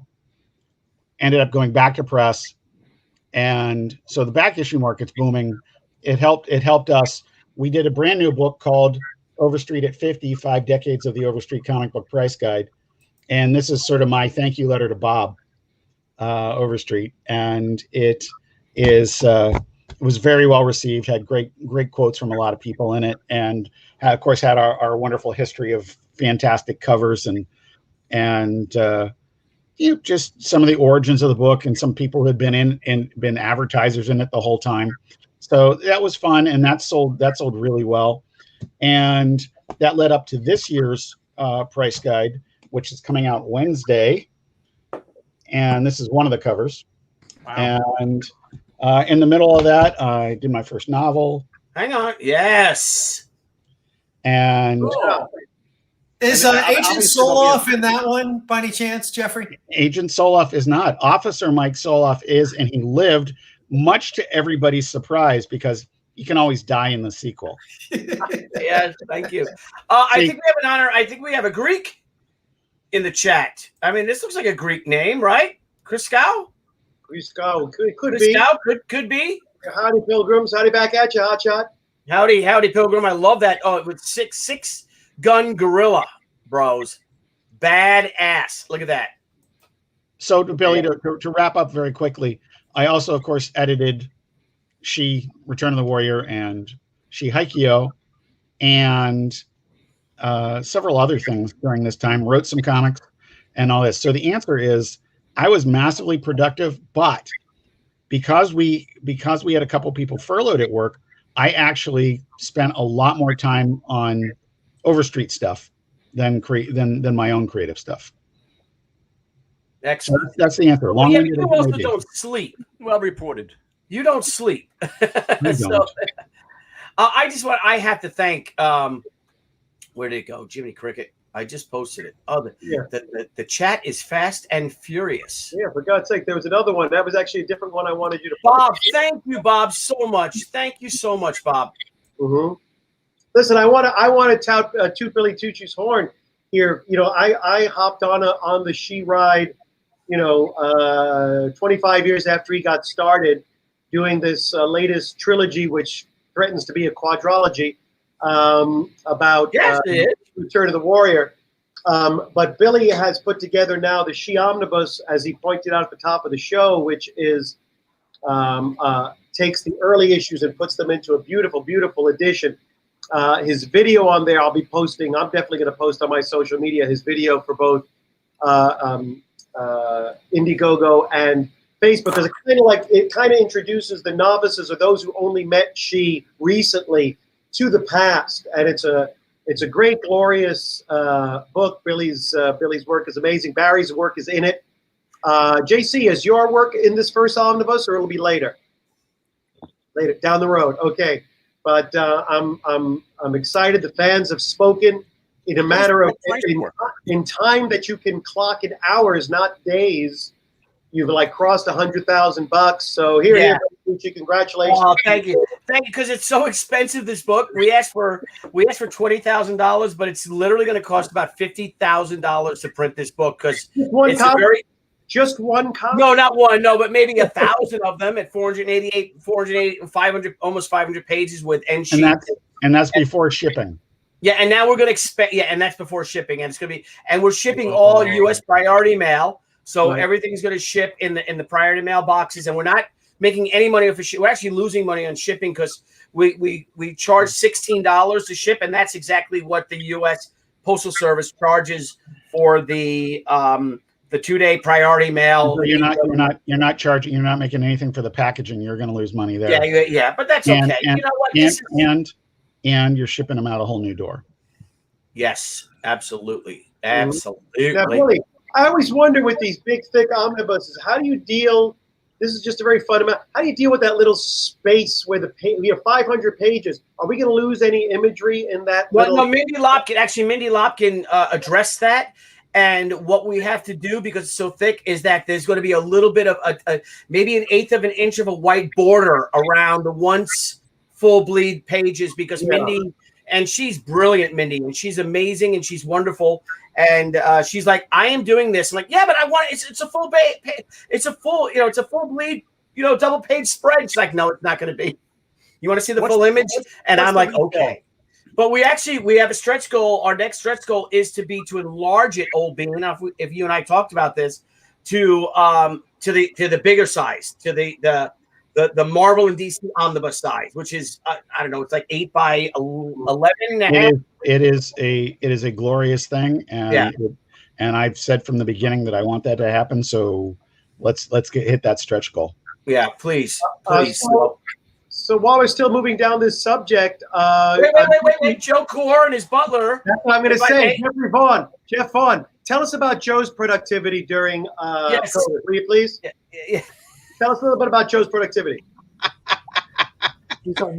Speak for him. Go ahead. You can use sign language if you want. You're a monologuist. You have a radio show. Just give us some shtick. Give us some shtick about Joe Kuhr and his productivity.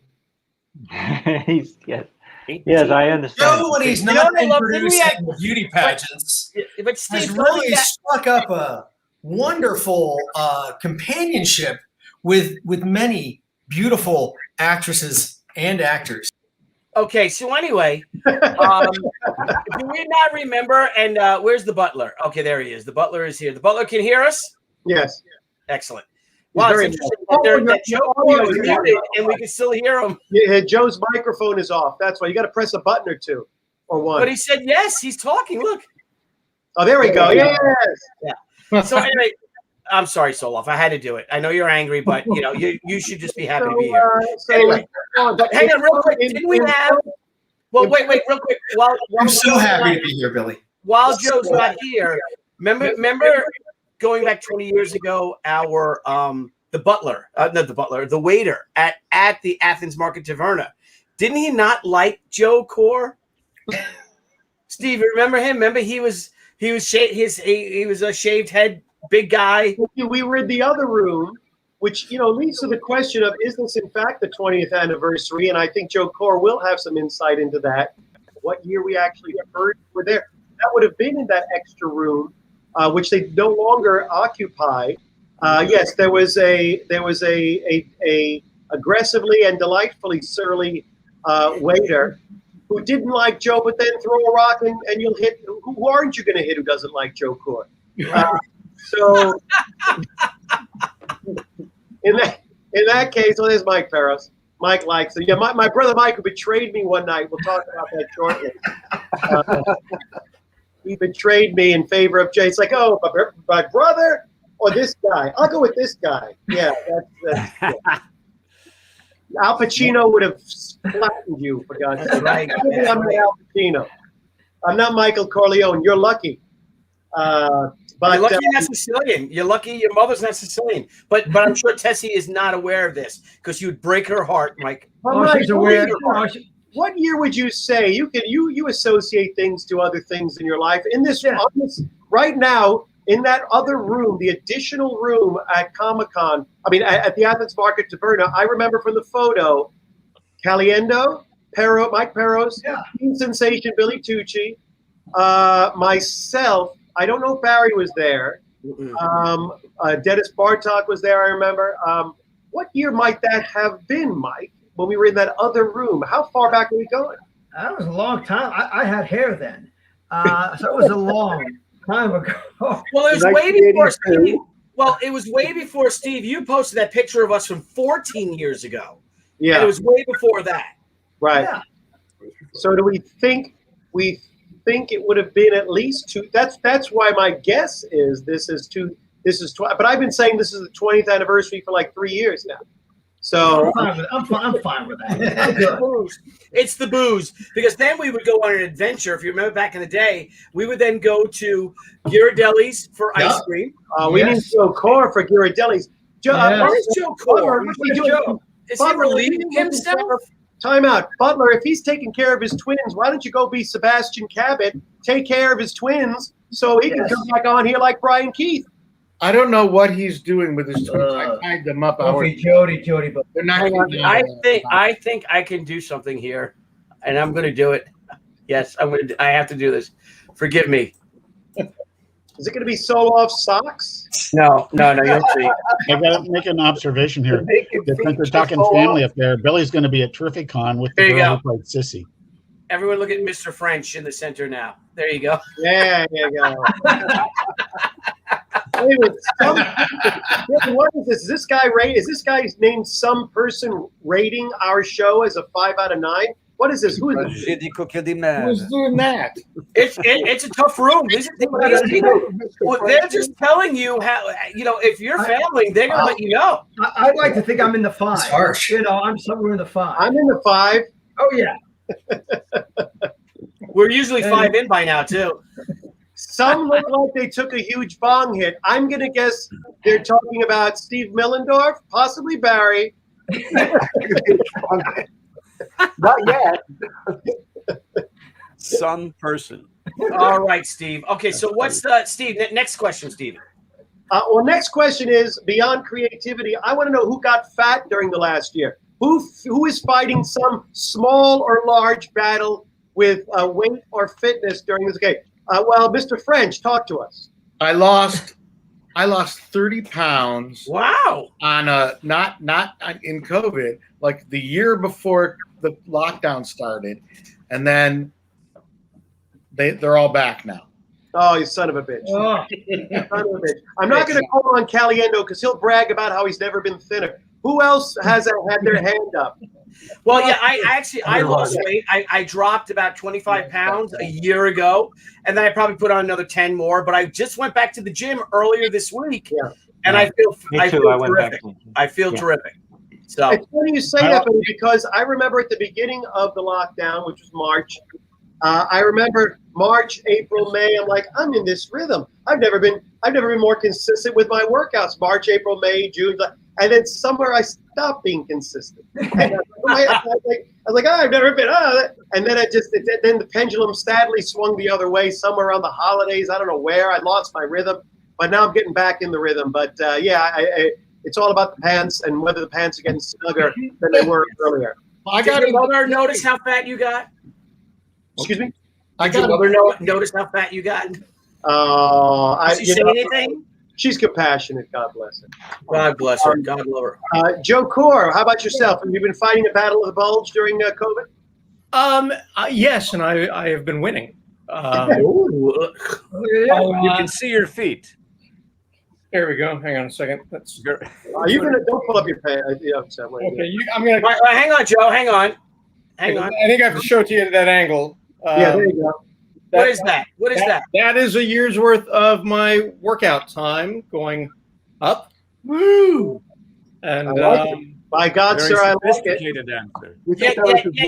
Yet you've demeaned your pal to the role of Sebastian Cabot as Mr. French, and you thus named him that. What is up with that? What's with the name? I didn't do that. He did that while I was in the other room. No, I think Billy did that. Yeah. Oh, I think he actually said, "I'm doing this" while he was doing it. All right, please figure out why you didn't send him off to handle Buffy and Jody while you could stay on.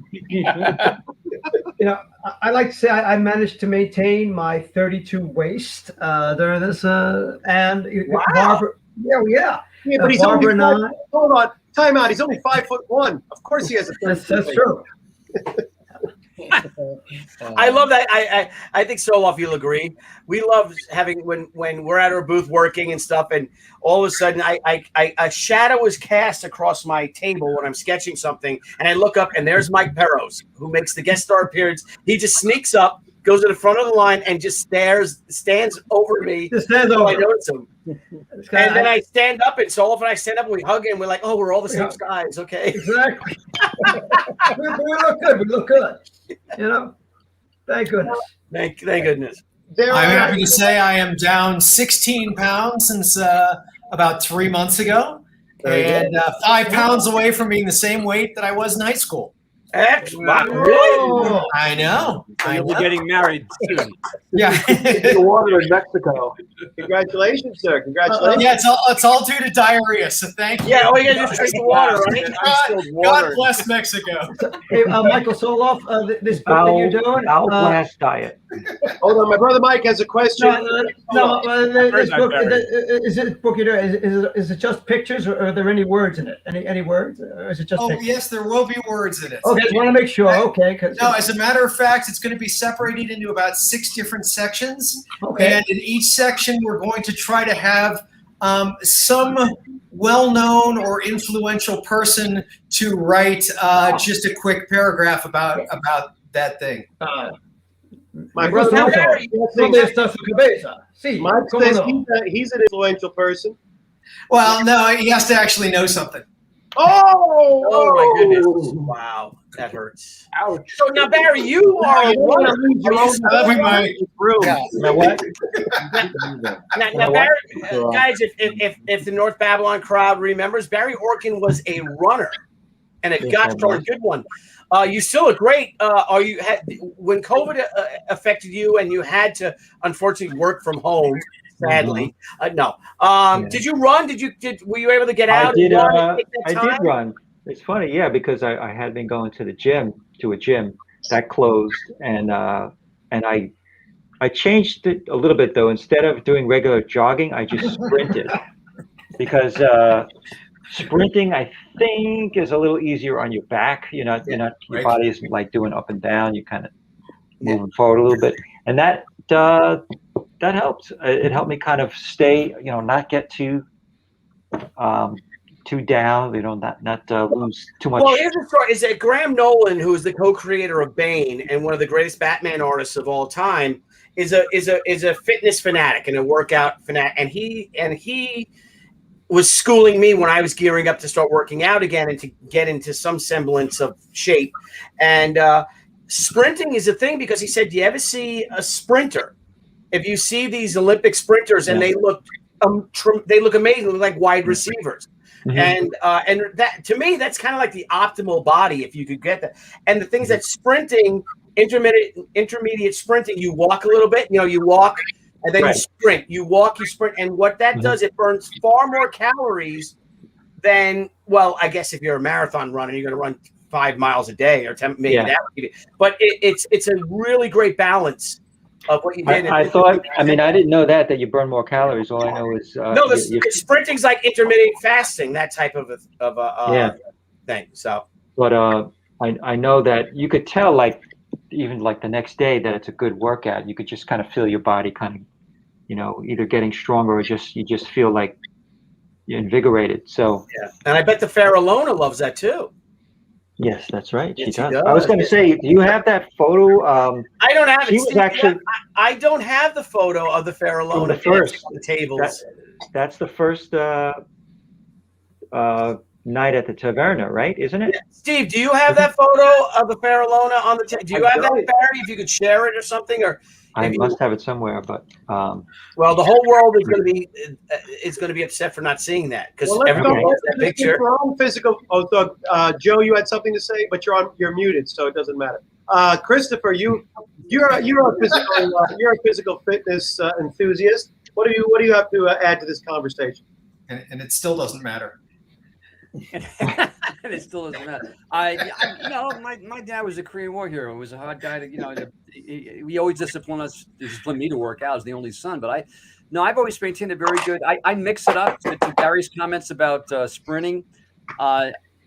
CrossFit, it's great. There have been new evidence that a lot of athletes or semi-professionals, whatever, who train and run to aerobics, what they drink afterwards, like Gatorade, is the worst thing in the world because it's all sugar. So to lose that weight around our waist that men accumulate, especially in middle age, you drink water with citrus and don't drink anything that's sugar-related during or after a workout right away, because that's just the worst thing you can do for your gut. But I do jump rope. I mix it up, TRX, boxing. I swam 30 laps this morning in the gym. I do yoga every morning, 220 sit-ups after yoga. I've always stayed fit, you know. So for me, I lost weight, to Steve's point, this year, about 7 pounds. It's not that I'm proud of it. It's just I work out when it's 90 degrees out there and the humidity comes, and I just drop the weight. And I'm on a vegetarian, kind of a quasi-vegetarian diet. I mean, I probably have 4 meat dishes a week. And at my high metabolic rate, it's hard to keep the weight going, keep the weight. So, and you're the only son of 3 sisters? 4 sisters. 4 sisters. And how are those sisters doing? Specifically, well, Donna's kids are just idyllic. I mean, all 3 full scholarships: Harvard, University of Washington, University of Michigan. They're the one that got married got her CPA, MBA, CPA, and working Price Waterhouse, Upper West Side, New York. And she married this fantastic guy who got his degree in international banking and private equity at Stanford, full scholarship. He was the coach of the soccer team. So he's with an equity firm in New York. They're both living on the Upper West Side in their mid-20s. Not bad. Wow. They don't, and not once have they called Mike Perez to. Yeah. Where's my invitation? My gosh. No invitations.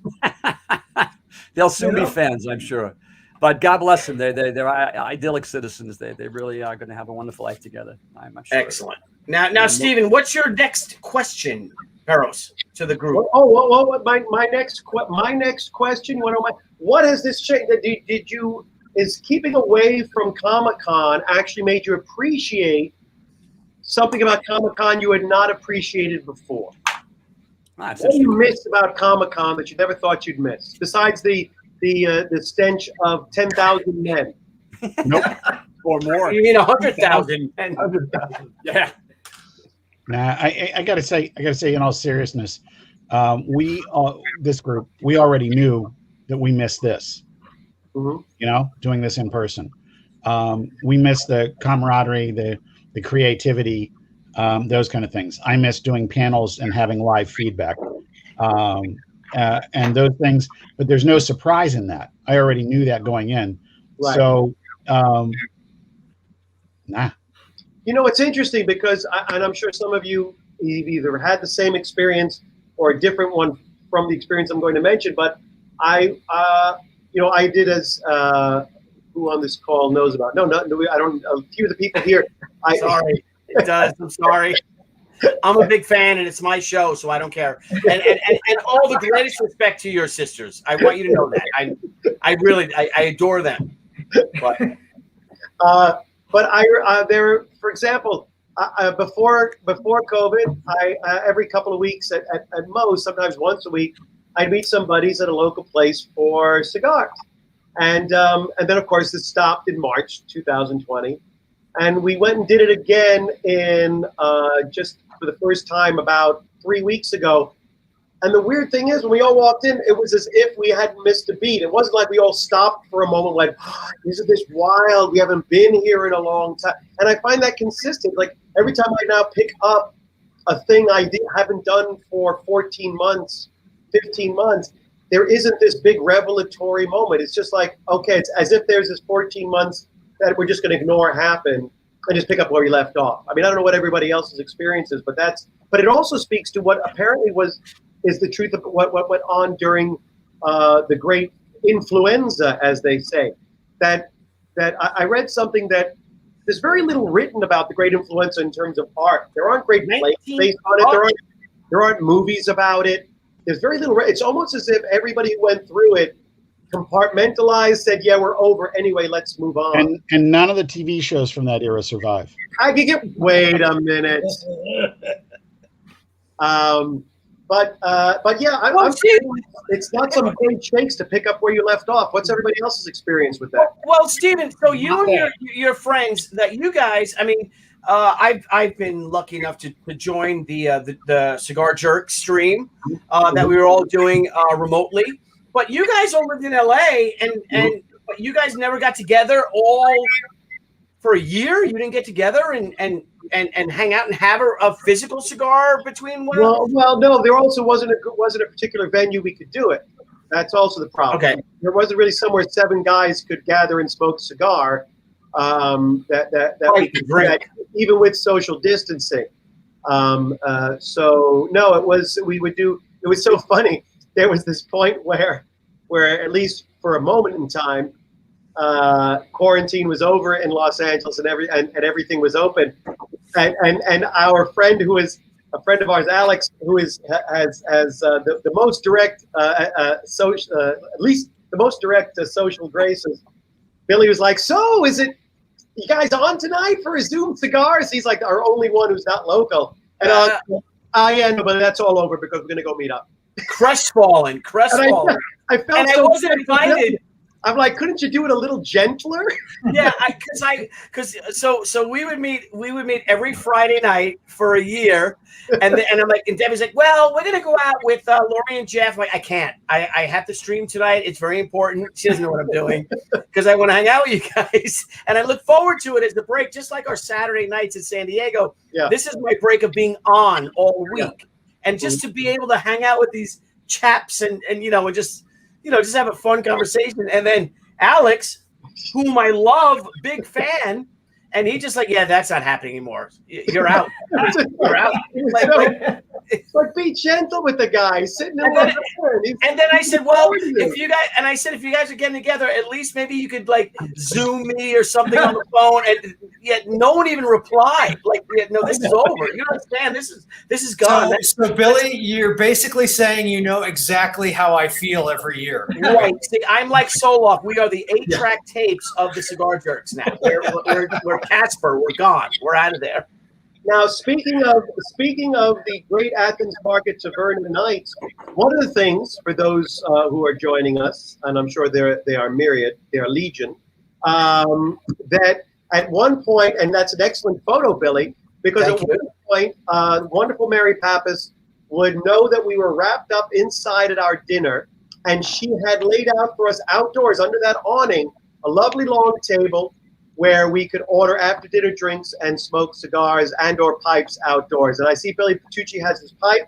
I have finished my moussaka from Papa Christos, my Greek salad that I made myself, and a delightful taramusalata. And I am going to move myself outdoors, more or less, just to my office, and light up my cigar and have a little of what Michael Solof said cost him $100 in Mexico last year, which is a little Greek dessert wine called Mavro Daphne.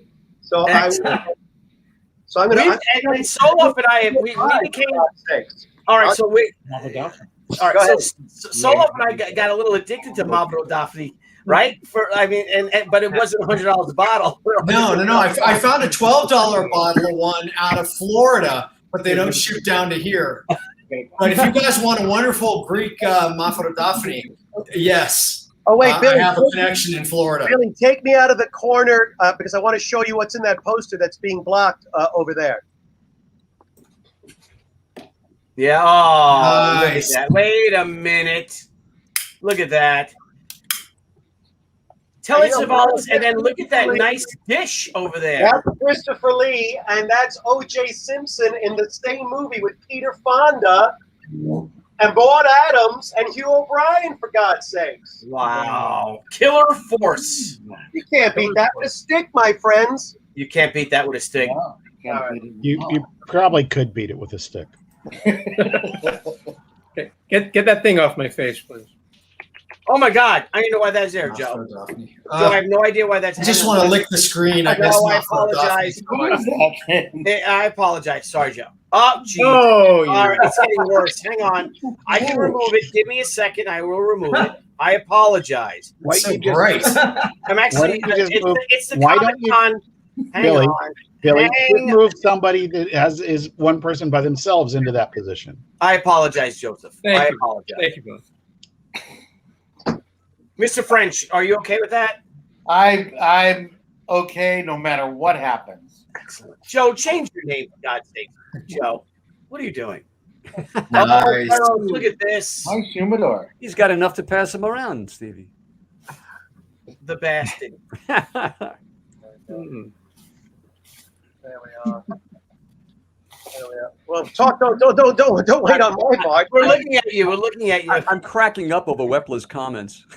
Wepler is brilliant. And you can just put 6 degrees in that movie alone. Very true. Oh, Thank you. Thank you. Billy, put me on a single here.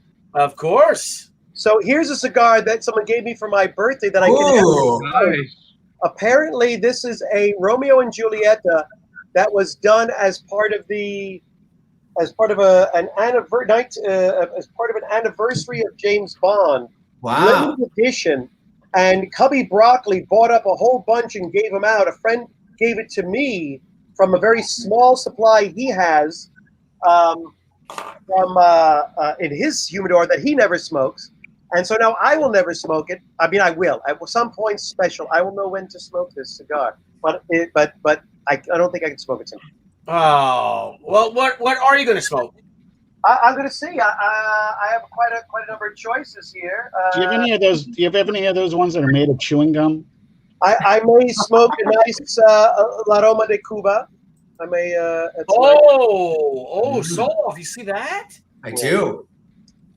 Ooh. I'll let you gentlemen smoke the pipes, and I'll do a little cigar action. Yeah, I don't know. I mean, well, we do end up smoking. You Soloff admitting must have access to some on YouTube to the commission of a crime?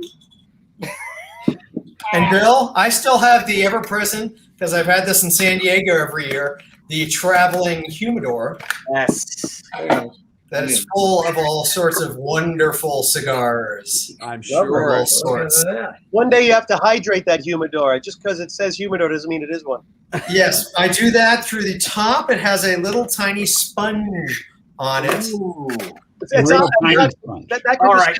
Should we bring Tom Wepler in? All right, I'm sorry. Should we bring Tom Wepler in? We should bring Tom Wepler. I got to hear this. Dear friend, Cubby Broccoli. All right, Tom, I think. Oh, look at this. Look at this, gentlemen. Look at this. Oh, very nice. Ooh, Rocky Patel. Tom, let me see if on Facebook, and I'm going to send you a link. Hang on. Rocky Patel, who they're talking about. I have a nice Alec Bradley Black Market, but I feel like I can get through a larger cigar tonight. I tried to get a hold of Nick to see if he would join us, but unfortunately, he must be off enjoying his amazing life with his amazing wife. He doesn't like when there are more Greeks around. Mike and I intimidate him. He loves it. He just does not want to do live streams. No, he does not. He does not. Now, Billy, once again, I did a V cut for those cigar enthusiasts. I did a nice. Outstanding! Hey, no porn, man. You know, Perez, while we're here, you should regale us on the next book in the Store Crew and Wells series. Yes. When do we Speaking anticipate of that, publication? Speaking of that, this is the only comic that I have in all of Mexico. This is the only one that I have. I used to have a collection of over 10,000 comics. Now I'm down to one. I'm on it. 10,000 comics. I mean, no one even wanted to steal my comics. I had 14,000 that I had to sell when I moved down here. Wow. What a day. We're using it for potty training. That was a sad day. I don't know how you went about selling them. Oh, wait, hold on. Just one moment. I have to get my supplies. They're in the other room. Hold on. Michael, how'd you go about selling them? Yeah, did you sell them to a dealer, an individual? Really, I don't want to talk about it. Thief. He sold it to a thief. I sold it to a thief. It was horrible. You were lazy. You were very lazy. You were. You wanted to get him out, and you wanted to go, and that was that. Let's be honest. You try traveling anywhere with 100 boxes of long boxes. Storage. You could have a storage facility. Okay, I'd just like to say that was what you took to San Diego every year. Yeah. and left them under my table, under my feet. All right, so only 3 long boxes, Bill. Quick complaint. But, all right, back to me. But I did keep 1,000 of them, and a lot of them are from Jeff Vaughn. It's So I gotta say rallied to that. me. So Stoker and Wells, and what's going on from here? First off, I would like to tell any of our wonderful audience of our myriad audience that we are on Indiegogo. Our store is still open where you can get every copy of Stoker and Wells signed. We are available to download on Comixology, download for Kindle on Amazon, as well as a hard copy. But it's cheaper on Indiegogo, and every copy I will sign. That's Stoker and Wells' glorious cover by Barry Orkin, and all the art inside. It imagines a fictitious meeting between a 20-something H.G. Wells and a 40-something Bram Stoker, theater manager of the Lyceum Theater, and how the two men go on a grand adventure that leads to both men's first great work, Dracula and the Time Machine. We have, I swear, I think less than 10 copies of Billy Tucci's variant cover, gorgeous variant cover, Barry Orkin, signed by Billy Tucci, by the way. So Steve, I happen to have a signed copy of Billy Tucci's cover. How do I get that unsigned? I've tried to erase it and paint over it. I want to get it unsigned. Alcohol. Alcohol. Thank you. I was just wondering what the best way to do that was. So anyway, We have moved on to one of the things you cannot get Right now. on Amazon and only on Indiegogo is this glorious mug designed by Barry Orkin. That's also one of the things you can get on Indiegogo. Barry's beautiful set of 5 bookmarks, which are glorious, all depicting scenes. I mean, this one here. Wait, where did it go? No, that's the wrong one. Where's the one here? This is the one I love so much. Is Barry's Dracula, which is just quite stunning. Yeah, that's great. That's just a glorious picture. It's awesome. So every copy signed and so forth. So since the launch of the book, which has been, which we got rave reviews, the LA Weekly, all sorts of the of comics, comic reviewers, and the major websites reviewed us, and we've gotten literally unanimously positive reviews all the way down the line. We are now working with Michael Helfand, who is the former COO of Marvel Entertainment. He has a company called Amasia, and Tracy Mercer, who's a producer there, senior VP of production. She has come on board to be the producer on this, and we're now packaging this book as season 1 of and expanding on it, season 1 of a series for the streamers, whether it's Amazon, Netflix, and so forth.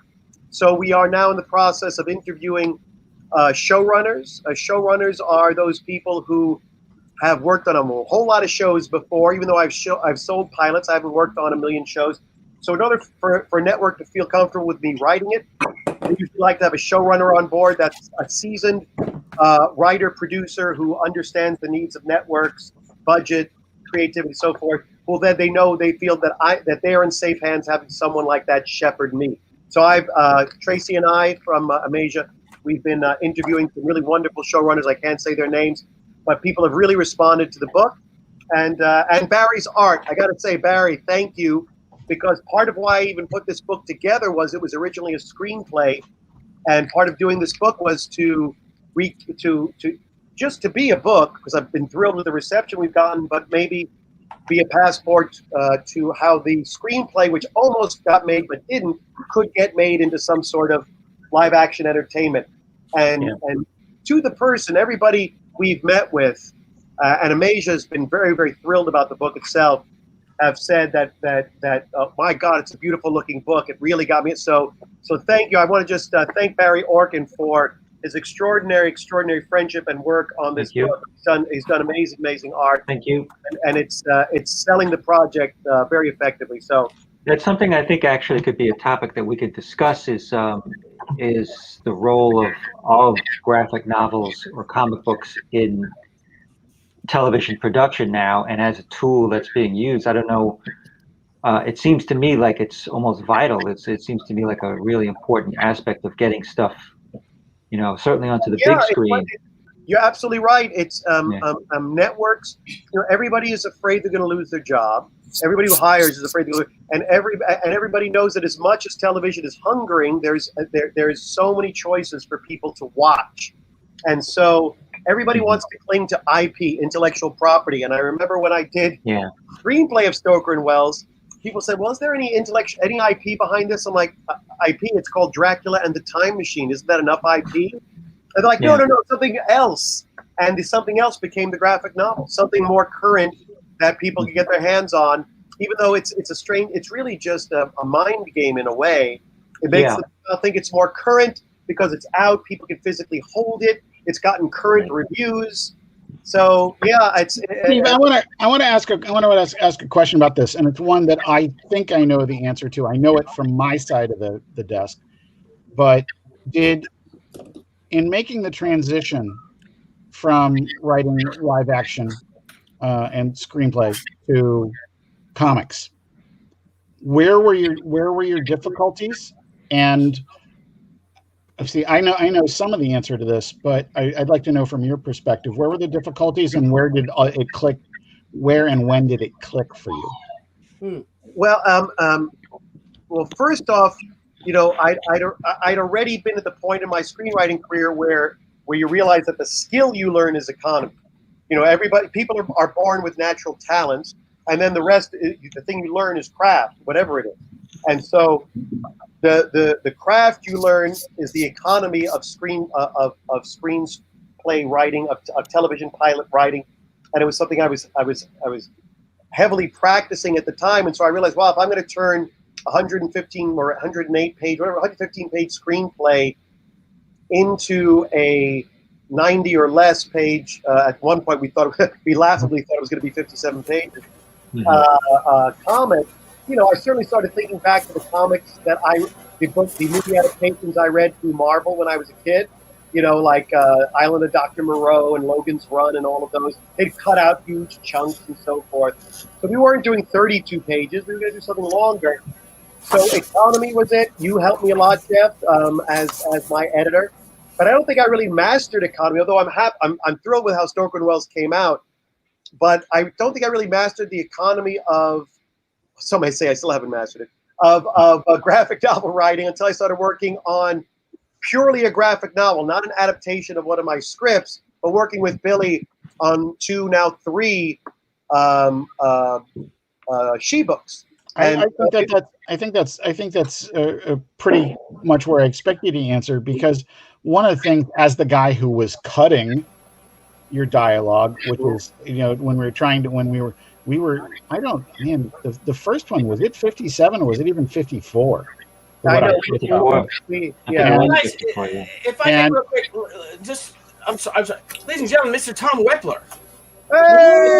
Hey, Tommy. I was gonna pull Mike's maneuver from before and be pretending to be and Jeff, we will get right back to your point, but we have Deep Lord Colostomus. Bily needs a calabash patch pipe. Someone who does have a calabash pipe is Mr. Barry Orkin. That's right, I do. I have one. Do you have your pipe available? Remember, he brought that pipe out, Steve, and like, you're gonna smoke that. Barry, you're sitting there. Hold on, time out. Barry is sitting there with Wi-Fi, a backyard, lights. Why isn't he outside smoking a pipe on this? For God's sakes! I'd have to bring my computer out to the back. Well, go ahead. We'll wait. Go ahead. Is it not a laptop, Barry? Or are you like a no? It's like a Mac Pro going on there? Yeah, I got a Mac 27. There you go. That's why. Not everybody has a laptop with But then again, Barry, also you could be like, Alona, I'm smoking a pipe inside today. Good luck. No, I don't think that's gonna happen. And we won't see Barry next year. Alona's a lovely person. I don't think she would put up with pipe smoking in the house. No. I don't think. Hey, my son wouldn't either. But Joe, how are we doing over there, buddy? You're still muted, Joe. I'm doing great. All right. Mr. French, how are you? You still haven't changed your name. The man's like on his phone like a 14-year-old girl. What's he doing? Oh, Is he bored with us? He went to talk to his kids. My kids are the people who know me on Facebook. What about Buffy? Kids. I keep them in the So wait a minute. So you're on Facebook right now, on Facebook. So you're both on Facebook and on Facebook, is what you're saying. It's a cycle. It's double identity. It's a vicious cycle, isn't it, Mr. French? You are being broadcast on Facebook at this moment, fooling around on Facebook. And not even under his own name. It's just No. It's called Like the Matrix a little bit. And never under my own name. And all of you out there on Facebook, I apologize. I know we have a lot of people watching on Facebook. For some reason, the StreamYard does not link to my Facebook page. It links to the POPXP page. So if you guys are too lazy to go to YouTube, I can't see any of your comments. Is that an ego hit for you, Billy? That should it go to your? No, I link it to my Facebook page, and a lot of my friends are, and I popped on, and it scrolls by so fast, and my family members and all, and people just popping in saying hello and stuff like that. But they're not. They won't come over here. Come to YouTube. Grab the link on YouTube and just come over here, so I can. For God's sake. Talk to you. Is anybody following the comments? Come to Jamaica. Oh, are you kidding me? Don't Yes. do this. Oh, wow. Is that wine or Yeah, that's Mavro Dapi. It's a Greek dessert wine. It's like a port. For those of you, those specific people who know what we're talking about, It's almost better than any other port I've ever had. And it goes deliciously with cigars and pipes. Yes. It is. It's incredible. Billy, are you reading the comments coming in? A Greek port. I get lazy. I'm sorry. What am I supposed to read? This Chris Baratus is just he's just what can I say? How many comments? He's just constantly coming up with. He loves it. Yeah, he films we're wants to ask familiar with. questions of our favorite Very active. films. Also, Billy, there was a super chat from Bob Gable that you. Oh, Bob, I apologize. Thank you for the $5, $4, and thank you for the $5 super chat. What do you creators think of John Malin saying he's going to burn his extras to keep it collectible? Can I hit that one? Okay, so John Malin is an amazing artist, amazing creator, and he's going to burn his. Well, every time you print overs because it just happens. Whether you want to print a whole bunch of overs, but say you give there's only a 1,500 print run, your printer's going to print 1,600 of them. Say, so John wants to burn his extra copies to make it. Why not? Go for it. You know, I think that I don't like to burn books. I'm not a fan of burning books. I've constantly burned Billy's books every time I go. Yeah, let me find them. Hang on, can we let JC Vaughn talk Yeah, about I'm going to hit it from the Overstreet perspective. Anytime anybody tries to make something collectible, I'm dubious of it. Not of their intent, just of the reality. It'll either take care of itself or it won't. Yes, That's it. That's good for you. Absolutely. Yeah, what do you guys think about NFTs? Oh, I'm going for that. I've been researching it, and I am going. NFTs sound like the Emperor's New Clothes. There's no that. I'm an NFT. I am NF Tom. That is going to be my name from now on. NF Tom. I knew you were NF That's me. Tom. I am that too. Now, can anybody here succinctly, and I think that would be Jeff Vaughn, can anybody here succinctly define NFTs for the viewers? I've got to say, a non-fungible token.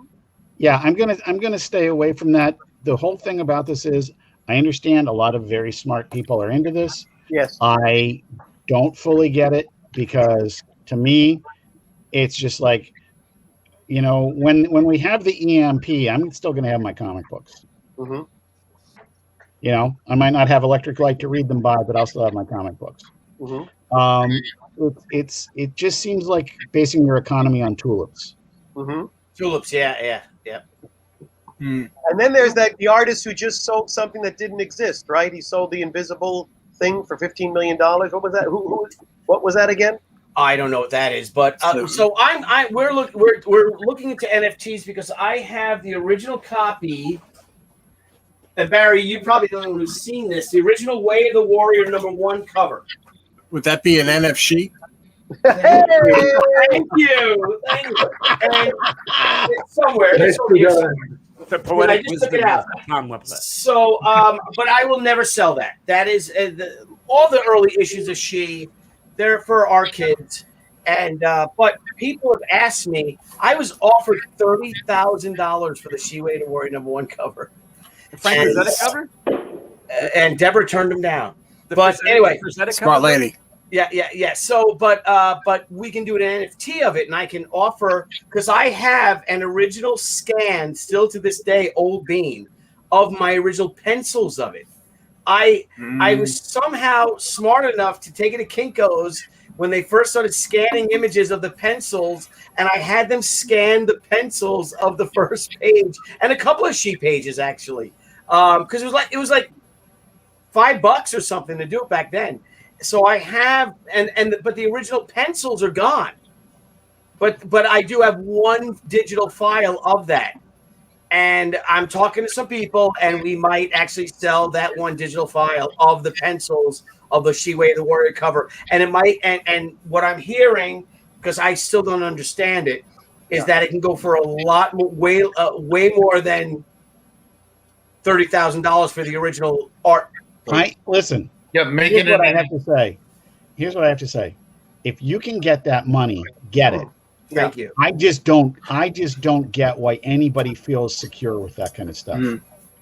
So It's a now market rather than a later market. Yes. What was the resolution of a scan from Kinko's in 1990, whatever? Oh, it's like 400 or 600 DPI. It's that's all you huge. need. Really? Huge. That's all you really need. It was once. It's like I got it on a CD, and it probably was like the first. It definitely was the first art CD that I ever had, and it's probably 700 megabytes or something crazy like that. You got the one person at Kinko's who knew how to raise the resolution. Well, yeah. Well, it was on Madison and 34th Street. The Kinko's there, and I brought it in because I'm like, well, I want to make copies of this, and this guy's like, well, I can just scan it for you. I'm like, really? He's like, yeah. So I know that Kinko's. That giant, it was a giant machine, and he took it, and it cost me like $5, and he goes, here it is. So because once you ink it, because I love inkers. I love comic book art. I love comic book inked art, but I also really love comic book pencils. I love pencilers. I love seeing that raw art. You know, that's why we put out the rough cut editions and stuff like that. Because you see all of those, right, Barry? You see all the blue lines. You see the eraser marks. You see all that little, like the Right. You want to see how people work. When I still draw a head today or a whole body, I draw, when I draw my heads, I literally make an egg and I draw the lines of what I was taught in college. Yeah, of how do you draw the check? Yeah, and then and say to go to body, when I draw a full figure, I do the little gesture line down there, and that you can still erase it, but it's still there. But once it gets to the colorist, to the later aspects of it, it's gone. You don't see it. But on the original art, you do see it. Yeah. So is it like an individual who wants to pay that much for that original? Yes. So I'm talking to somebody, and there's another. I can't give. I wish we weren't live because I would tell you guys. Well, here's the thing. Here it is. In June of this year, Italian artist Salvatore Garro sold an invisible sculpture for over $18,000 at auction in Milan. So it is an invisible sculpture. He defined it. He defined its space, and you and only you have the right to exhibit his invisible sculpture. Now it went. This is auction. It got up to $18,300. So they're thinking that what's happening with NFTs, which aren't really anything tangible, they're in your computer or something like this, is that there are a lot of people who see it as some sort of status, some sort of FU money. You know, like I can spend $18,300 on a statue that doesn't even exist. I could buy an NFT that only I can display a digital copy. That there's and I agree with what Jeff said. Jeff broke it down to the simplest form. If you can get that money, get it. As artists, I embrace anybody who, as an artist, and it's about time artists get money. Steven, you've got to admit that it's beautiful. Oh, look at it right there. It's gorgeous. I know. And well worth every penny I spent on it. It's almost as beautiful. It looks like you're holding your beard. He dropped it. Your beard. It's almost as beautiful as seeing Vincent Price and Abbott and Costello meet Frankenstein. Exactly. Wait The a minute. Invisible There's Man, your actually. The Invisible Man would He be. does. He plays the Hey, invisible. Steve, have you Allow ever me to worked in, introduce myself. I'm the Invisible Man. Steve Millendorf, have you worked with digital assets at all legally? Have you worked with I've that done a stuff? little, but we have a group in my office who's doing way more of it. I have just not gotten a chance to get into it yet. No. All right. Just curious if you had a perspective on it legally, you know. And it's legal. I mean, you're transferring ownership of it, but it's what's transferring ownership over a digital piece that anybody can take a picture of or copy? Replicate, I don't know. Yeah. Yeah, but I you could think take a photo. You could take a picture of the Mona Lisa. Doesn't mean you own it. That's right. True. But Right? So- it's also not as high of a resolution as potentially. It depends how discriminating people are. If they don't really need to see a 400 DPI scan, if they just want to throw it on a shirt, you know, or something like that, maybe they'll Well, no, just but in make some of bootlegs these of it. cases, Barry, sometimes you're buying the NFT and you're not even buying the commercial rights to it. You actually then would have to make a separate deal with the artist to do everything you're just saying. So Yeah. isn't part of owning art the ability to display that art and the pride of pointing to your invisible sculpture or the NFT you bought? What I don't even understand because we're all most of us here I think are collectors. I don't understand the pride of ownership. How you get to you tell someone, hey, come over to my computer. I want to show you this thing I bought. Right. I mean, where do you display such Look art? what happened. Michael tried to show you his thing before, and it just fell right over, and he broke it. Go down on the ground. It's the water in San Miguel. It's just There's not Look even at a driving. guys like look like Jackson Pollock, Melinda Koenig, all of those artists in the 40s into the early 50s into the early 60s.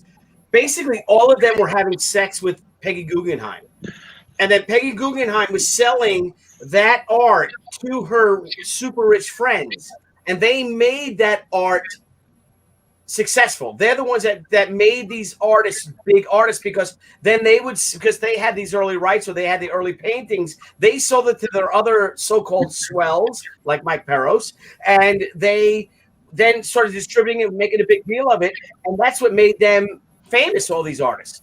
just as a sidebar. How much of a legal case, Steve, can we make against Billy Tucci for just slandering Peggy Guggenheim? Yeah, I know. He said sex with Peggy Guggenheim. All right, so let's go on to the next one. I'll file a case tomorrow. The lawyer, Steve. There you go.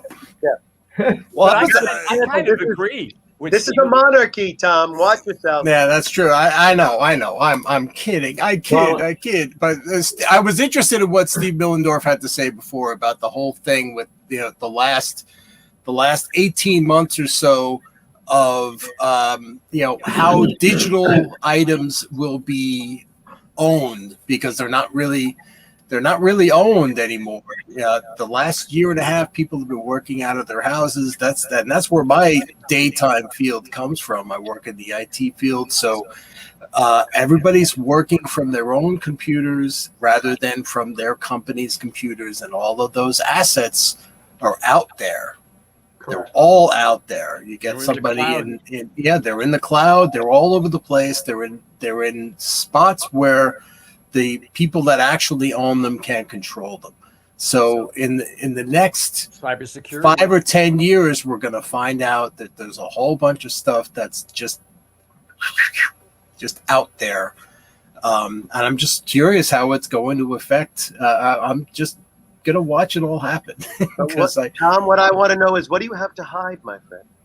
Well, thank you. Oh, I have nothing to hide. Digital asset. Speaking of hiding, I think we have a question for Mike Perez right here. For Mike Perez. Oh, that is a good question. Barbara. Sorry. That would be that, my Barbara. friend. Do you have an answer to that? Do you have anything to say about that? I love putting there Mike. Who's Barbara? Barbara. Barbara, favorite cartoon. This is how it all links together. Oh, Barbara. Barbara. I said Barbara. I'm sorry. That's what you thought. Okay. And to bring it back to Telly Savalas, my first reaction was, "But Sarge, it's Barbara."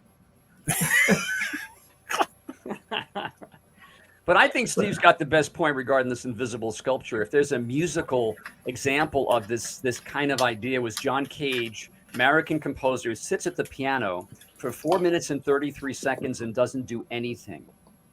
And because he called it later 4 minutes and 33 seconds, because at that point the audience started to become restless. And it was a concept piece, and it literally made music history. It's the one perfect composition we've ever had in music.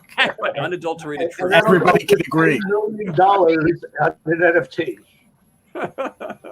But I think, yeah, it's just like, can I do this? Can I pull this off and sell something invisible? I mean, crazy. What do they say? There's an idiot born every minute. Yeah, there you go. Well, no, you have Caliendo here. So Caliendo, if he creates something on a synthesizer, say, one like original piece of right, an entire score or soundtrack on his computer, right, with all these and he could technically sell that original piece of art, that original work, to some high bidder, right? Yes, and they have Caliendo's.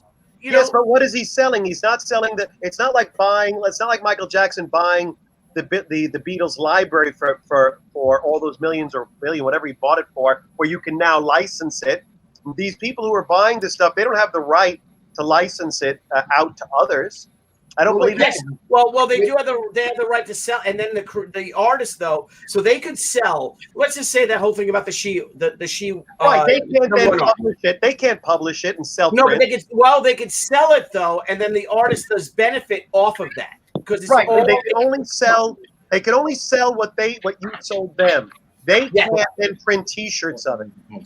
Well, it depends. If you sold them the rights to publicly display it and reproduce it, absolutely they could. And that depends on what the NFT basically says that you're allowed to do with whatever work it is, including the invisible work. Right. But you can reproduce that all you want. America doesn't recognize the droit moral. Hold on, we have a question for Mike Perez and How many questions for Mike? Joe Kuhr just started talking, so I'm excited. I'm sorry. That was a good view. America doesn't recognize what they call moral rights regarding art in France. Regarding anything. I mean, Bily, for example. Recognized just in a limited way. I want to it's bring not up as broad as it is in Europe, but there is some recognition of moral rights in the U.S. Non-contractual, just in general, or do you have to contract for them? Just in general. The original artist does have moral rights in the U.S. It's just not as strong of a right as it necessarily is in European countries and other countries. Well, let's just say that you say at the Louvre, and you go to the Louvre and you take a photo of the Mona Lisa, right? Say you're a photographer. You can then sell your photo of the Mona Lisa. Correct. But that's been going on for a long time. I mean, you go to a rock concert, they would always have the bootleg shirts. Mm-hmm. You know, you just walk further back away from the stadium. So I go to the loo and take a picture of the Mona Lisa. Yeah, in the loo. Yes. In the loo. In the loo. Yeah. As it swirls. And well, that's interesting. I'm interested, Barry, very good, Mike. and the artists on this panel, on this dinner, I should say, painted art which is now in the public domain because it is so.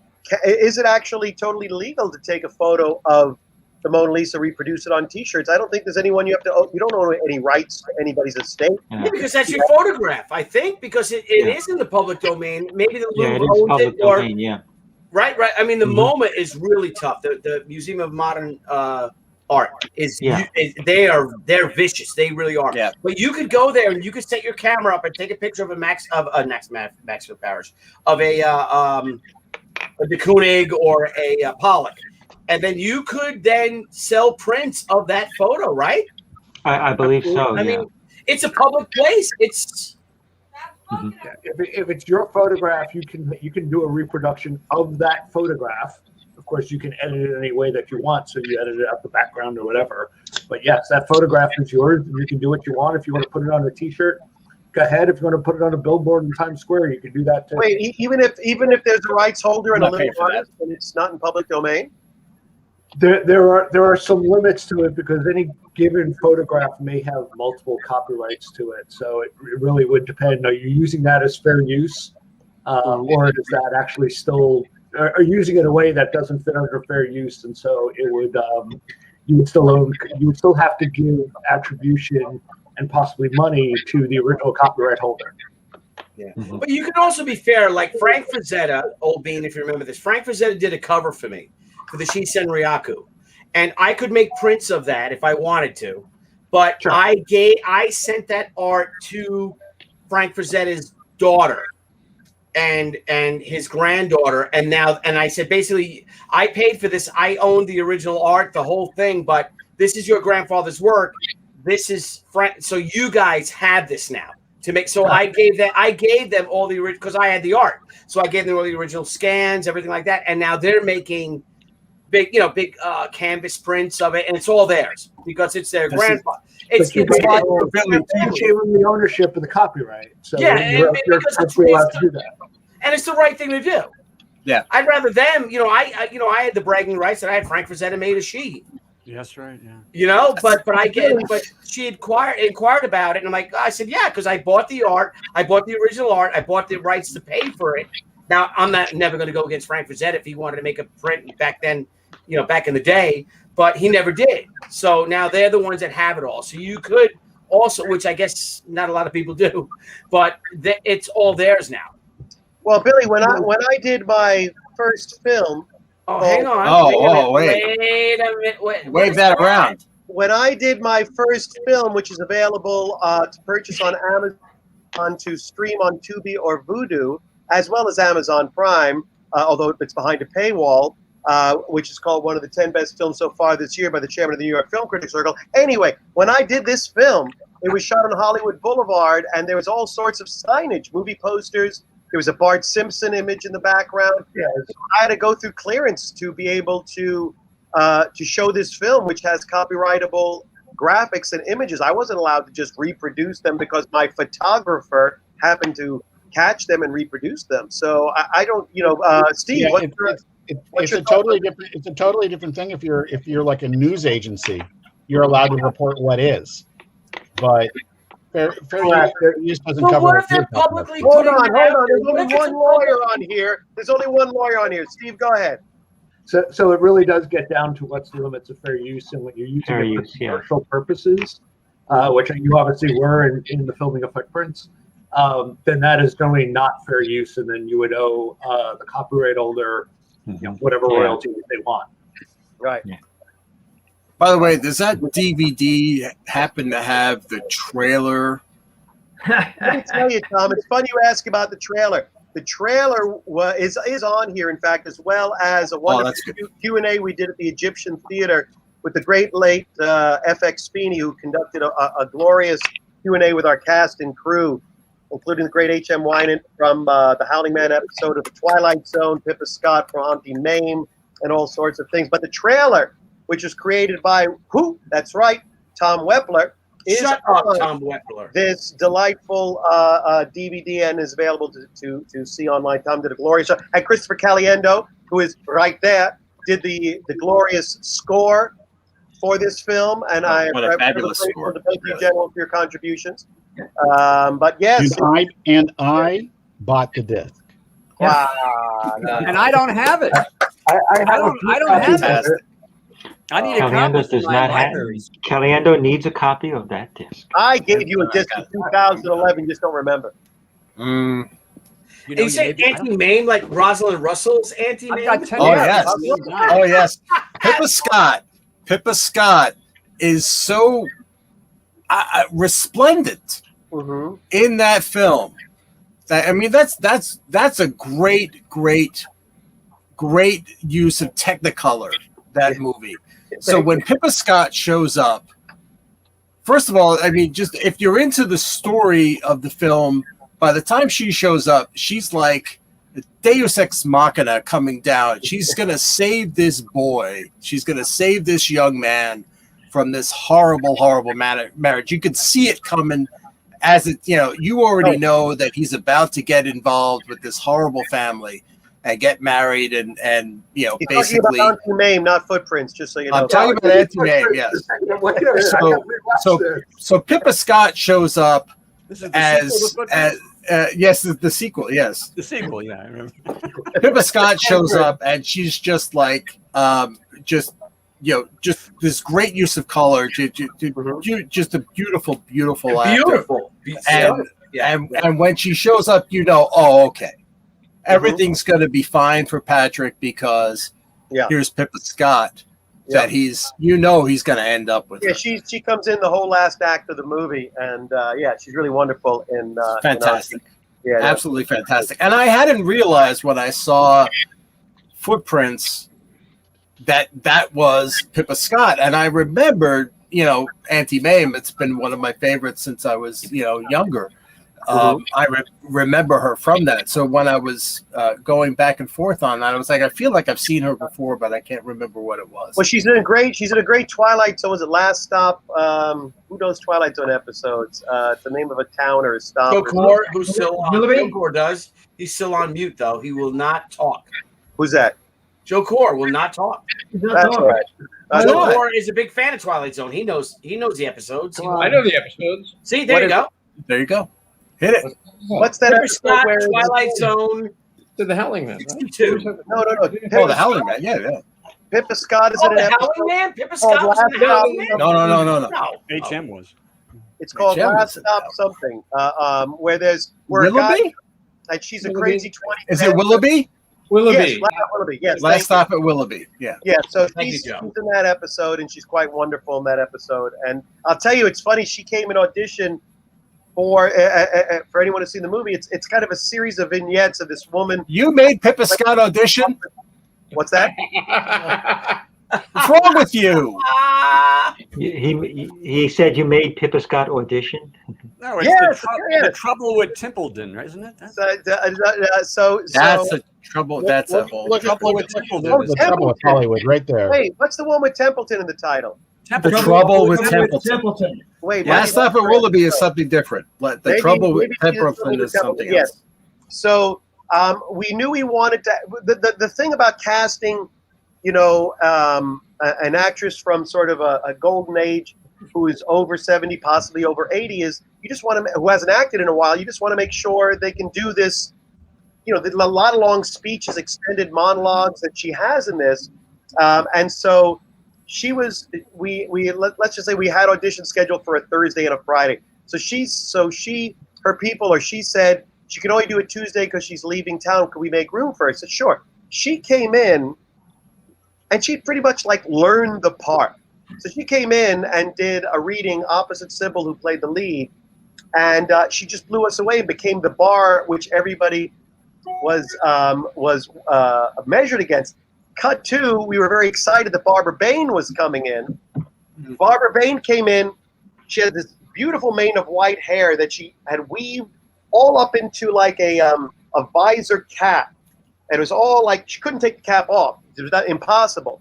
So we're videotaping these auditions, and she just had this shadow over her face, and she couldn't take it off. And she was, as soon as she walked in the door to sit down for the audition, she had all this attitude, I'm too good for this. And she was looking around going, no. Is this how you're going to do it? Is this how you're going to shoot me? I mean, all right. Is this another Slender suit, by the way? All right, I haven't learned She was anything. She was a knockout in the 60s. And Yeah. Oh, yeah. But she kind of came in and auditioned deliberately to sabotage the audition. She did everything wrong. She was difficult for the moment she came on. She had a visor covering her face. So it's wow, I guess we're no longer excited about Barbara Bain. I love her work, no question. But Pippa was just so generous and gracious in the end. And when we shot, we kept her out there on Hollywood Boulevard in the courtyard of the Egyptian theater. She nailed it every single time. I mean, she's wonderful in the film. Her, as H.M. Wynant was saying, her little 20-minute, half-hour segment is like a little one-act play in the middle of the movie, and she's touching and heartbreaking and wonderful in the film. So for those of you who don't want to pay, I don't care. Watch it on Vudu or Tubi. There's a couple of commercials thrown in. but it's out there for you to see. It's called Footprints, and I highly recommend it. I couldn't guess. I think, Billy Tucci, we have to give reverence to Chris Baradas, who's just been he's asking so many questions. One of them A lot of questions. One of them are about the comic book writer Bill Finger, who, if I recall, wrote, and Joe Kuhr, correct me, 50 to 75% of the early Batman Green Lantern comics, and died very young, like in his mid-50s. But anybody want to share comments on Bill Finger with Chris Baradas? Well, he co-created Batman. Yeah. Created many of the things we think of as Batman. Didn't get credit for it for many, many, many years. They sued DC Comics, or Warner's, I think it was Warner's at the time, to get co-credits. And my son Matthew despises Old Bean. You're gonna get a kick out of this. Despises Bob Kane. And he is the big, because he took out a book out of the library that I think it was Bill's son wrote, and he made, and it was a book about my dad Bill or something like that, or the man who created Batman. And I think Bill might have died in '85 or something. He had a pretty good life. He had a long life. But Matthew then went to the Bill Finger panel at Comic-Con, I don't know, 2016, probably earlier than that, dressed as Batman. And they took a photo of him, and he got into the Comic-Con magazine. They give that the daily newspaper, and he's on the cover of it, sitting there at the Bill Finger panel in his Batman costume, because that's all he wanted to do. Matthew had to be 10 years old, and he had seen this book, checked it out of the library because he was into Batman. So one of the teachers or the librarian said, well, you should read this book. And I think it was Bill's grandson maybe who wrote the book. And Matthew was just a Bill Finger fanatic, and he made friends, as Matthew does, for those of you that may know my son. And he's 10 years old, and he might have made friends with relatives of the Finger family. And he's like, I want to go see the Bill Finger panel. And Debbie and I are like, okay. And we left him off with strangers with his Batman costume and everything like that. And he sat in the front row because my favorite thing about that is he is such a Batman fan. Yeah. The idea that he hates Bob Kane is sort of hysterical. Yeah. I think it's a muddier issue than people make it. Yeah, it is. But he's a young, passionate. Hey, Billy, but his passion for Batman has been there. I remember I was on the phone with you, and you just lost it one day. He had come in with a kickball over his head and said, "Some days you just can't get rid of a bomb." So he just took to Batman. He was a Flash kid when he was 2 years old, and then Batman. He discovered, I guess it was Adam West's Batman, right? No, he was so into the Flash early on, and then it became a Batman. Here's my darling wife, Deborah. Well, say hello. Well, I said hello, right? No, you're not on camera. We hired a babysitter for him. Oh, we hired a babysitter apparently. For the week. An au pair, as Joe Kuhr does. That was Trey and Steph's babysitter. Oh, okay, yeah. So it was good friends of ours. We Yes. didn't leave him with a stranger. Okay, but anyway, so we'll go away. So go away. Billy, yes, get rid of Soloff so we're all bigger. All right, sorry. Yeah, what is up with him? He's a replicant. He could be out on duty. He's getting shanghaied in Mexico somewhere. Don't worry about it. I mean, they're harvesting his organs. Yeah, that's it. Thank you. So Matthew though read the Bill Finger book, and he became a huge fan. And he was a fan already. Yeah. So my son Matthew, he was a fan. I don't know where you're getting this Flash stuff from. Billy needs to pan over to Batman from the very beginning. All right, so he's Batman from the very beginning. But Matthew, my son Matthew, has a real sense of honor and to be good and to be fair and responsive and to be responsible. So he felt that Bill Finger, rightly so, was wrong. And as a 10-year-old or whatever he had to be 10 because he's only 15 now. So maybe he might have been 8, 7, or 8. So he became a champion of Bill Finger. And he felt that Bill Finger should be recognized and all. And that was his thing. And if I can call him, because I'm sure he's playing Call of Duty or something right now with kids in Russia, because he has his whole new friends from COVID. If I call him up and I ask him what he thinks about Bob Kane, he will go off. And it's probably not justifiable, old bean, I'm sure. But hang on a second, Billy. By me saying it's murkier, I'm not saying that Bob Kane didn't do the things that people say. I'm saying it was a fairly accepted practice at the time. Right. You know, I mean, when Frazetta was illustrating comic strips for Al Cap was signing them. Little Abner. Yeah. Right. Mm-hmm. Also, artwork Al Cap never looked better. Artwork was very often was thrown away. Illustrators' artwork was very often thrown away after a while. It would sit in a publisher's office and then be tossed away. Barry, you're absolutely right. We love James Warren because James Warren gave Frazetta and all those great artists full rights to their artwork. God bless them. And that's true. But then a funny story, too, though, is that here's a great Comic-Con story. So Jim Starlin, who's a giant in comics, created Thanos. Amongst so many things. So Jim Starlin turns in about 10, 20 pages of whatever issue it was into Marvel on Wednesday, flies out to Comic-Con for Thursday, whatever it was, gets there and is walking on the floor of San Diego Comic-Con. This is probably 1979, and sees all the art he just turned in 2 days, 48 hours earlier on a dealer's display selling the art. Wow. And Starlin goes in rage, insane, and he runs up to the dealer and he's like, "Where did you get this art?" And he goes, "Gil Kane just sold it to me." And he goes, and there he goes right now. So Gil Kane, Gil Kane was also an editor, but he was we all know Gil Kane. He wasn't an editor. But what? He wasn't an editor. He was not an editor. So how did Gil? He could have been. He could have been an art director. Okay, but I don't know who for. So Gil Kane's the art director. Yeah, okay, you're right. So Gil Kane's the art director. Starlin runs up to Gil Kane not 24 hours after or 12 hours after he submitted the art, and he sees his art for sale, and he goes, "You're selling my original art?" And Kane stops and puts his hand on Starlin's shoulder, says, "My boy, you caught me." for being an art director and stealing art from all these great cartoonists and then selling them to dealers and making money off of it. So here's Matthew right now. There he is. So Matt, how do you feel about Gil Kane? Bob Kane. Bob Kane. How about Gene Colan? He's a hero, right? Bill Kane. Bill Kane, yeah. Bill Finger. How about Gene Kelly? How much did you say you got for this, Mr. Vaughn?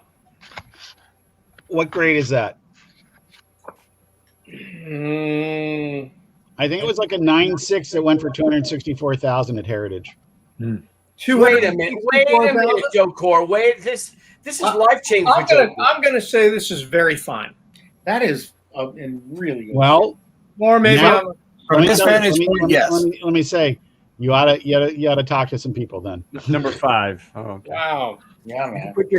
I frankly think. Yeah. Listen, if we're being realistic, speaking as the price guide guy in the room, we don't like to do predictions. Sure. But I would say safely that we're not going to go very long with Marvel Spotlight number 5 going to be the most expensive comic from the 70s.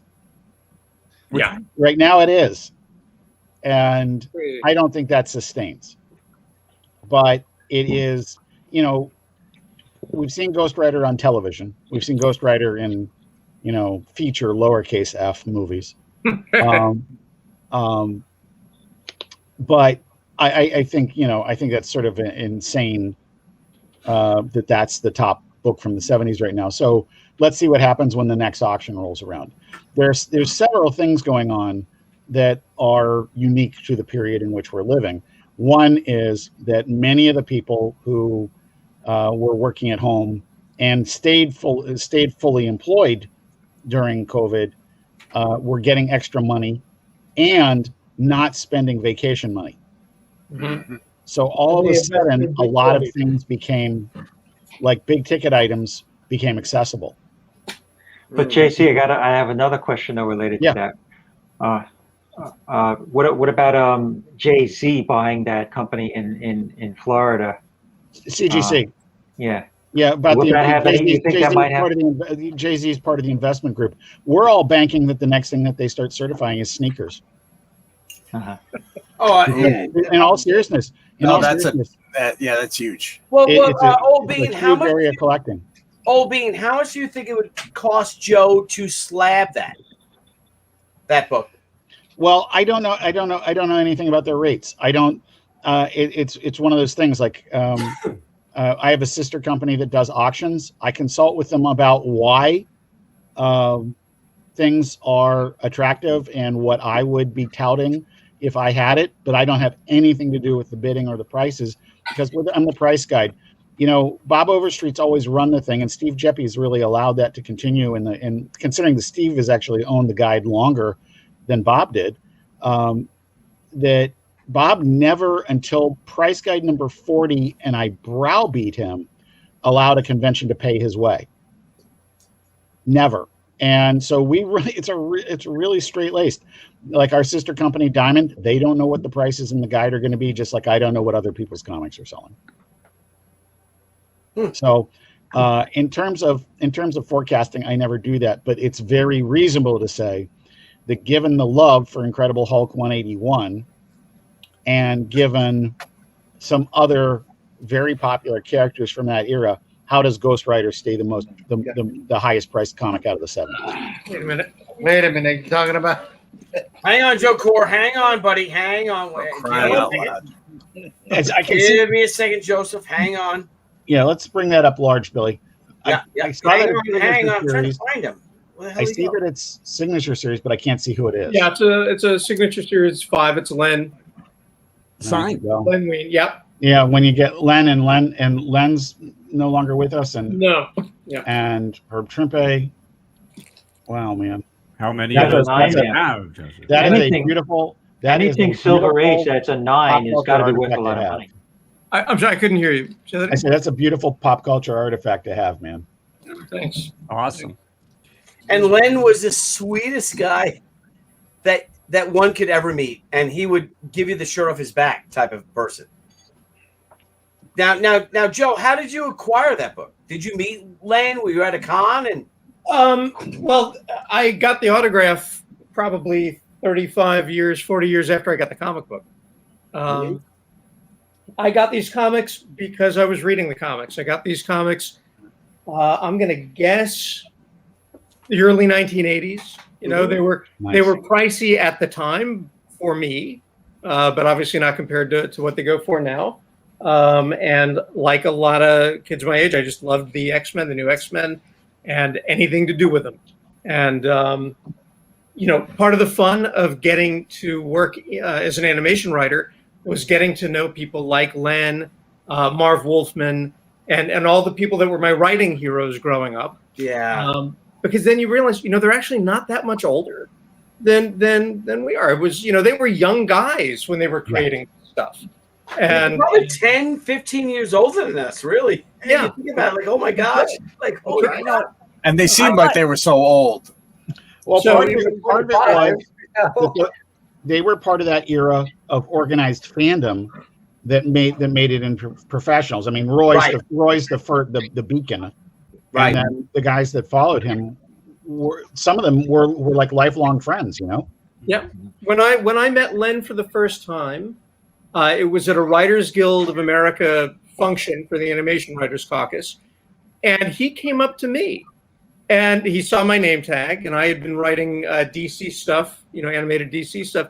And he said, "I owe you an apology." Now, I say I met him for the first time. I'd actually seen him when I was a teenager at a convention in Cincinnati. So I probably said hi to him then. But the first time as an adult, he said, "I owe you an apology." And I said, "Apology accepted. What did you do?" And he said, "I didn't think you were real because of the name. And then I saw some of your work, and I thought it was just terrific." So wow. So yeah. Now, Old Bean, can I ask you if you know this?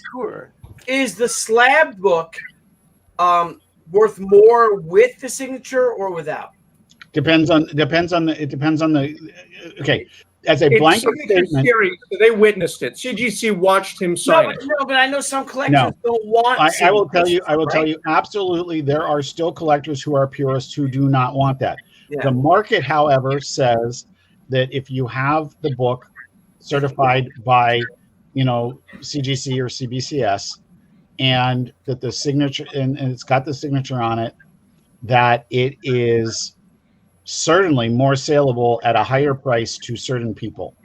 Right. And it's to the point, like even on Stan's signatures, which became an industry toward the end of his life, unfortunately, that we now see people evaluating the quality of his signatures. And James is correct. CGC and CBCS are overwhelmed with business. And Jason, it's not 91 days. It's because we try to do for Haikyo CGC books, and it's at least 6 months. So they told us 6 to 9 months. That's one of the things that this acquisition will fund with more employees for them. I think they've got to be cautious that these people still have the same grading standards, because just doing it fast is not a solution. Right. JC, have you heard of artists who will kind of sabotage a book because they don't like being asked to sign it, and they'll kind of sign it in a way that's not recognizable? No, I actually. It's certainly possible that they could do it, but what happens is for CGC you have to have it witnessed, and so the person's going to say, "Yeah, that's Joe Schmo's signature," and we saw it on this date at Dragon Con or at Pittsburgh Comic Con or whatever. So Jeff, can I ask you a question? Yeah.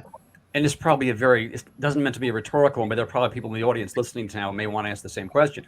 But I've always thought about this. If I was going to go to Gary Gianni and say, Gary, sign this book, and personalize it, that's going to depreciate the value of it to a collector, I assume. Well, yes, unless you have another collector with your name, in which case, I've often thought about, getting autographed photos that are to Jeff or JC, and just from famous people who are long gone, preferably from before my life, but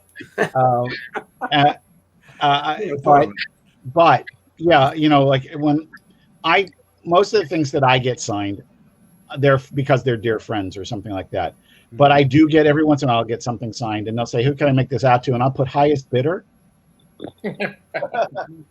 and it almost always makes the person stop. I go, "No, just sign."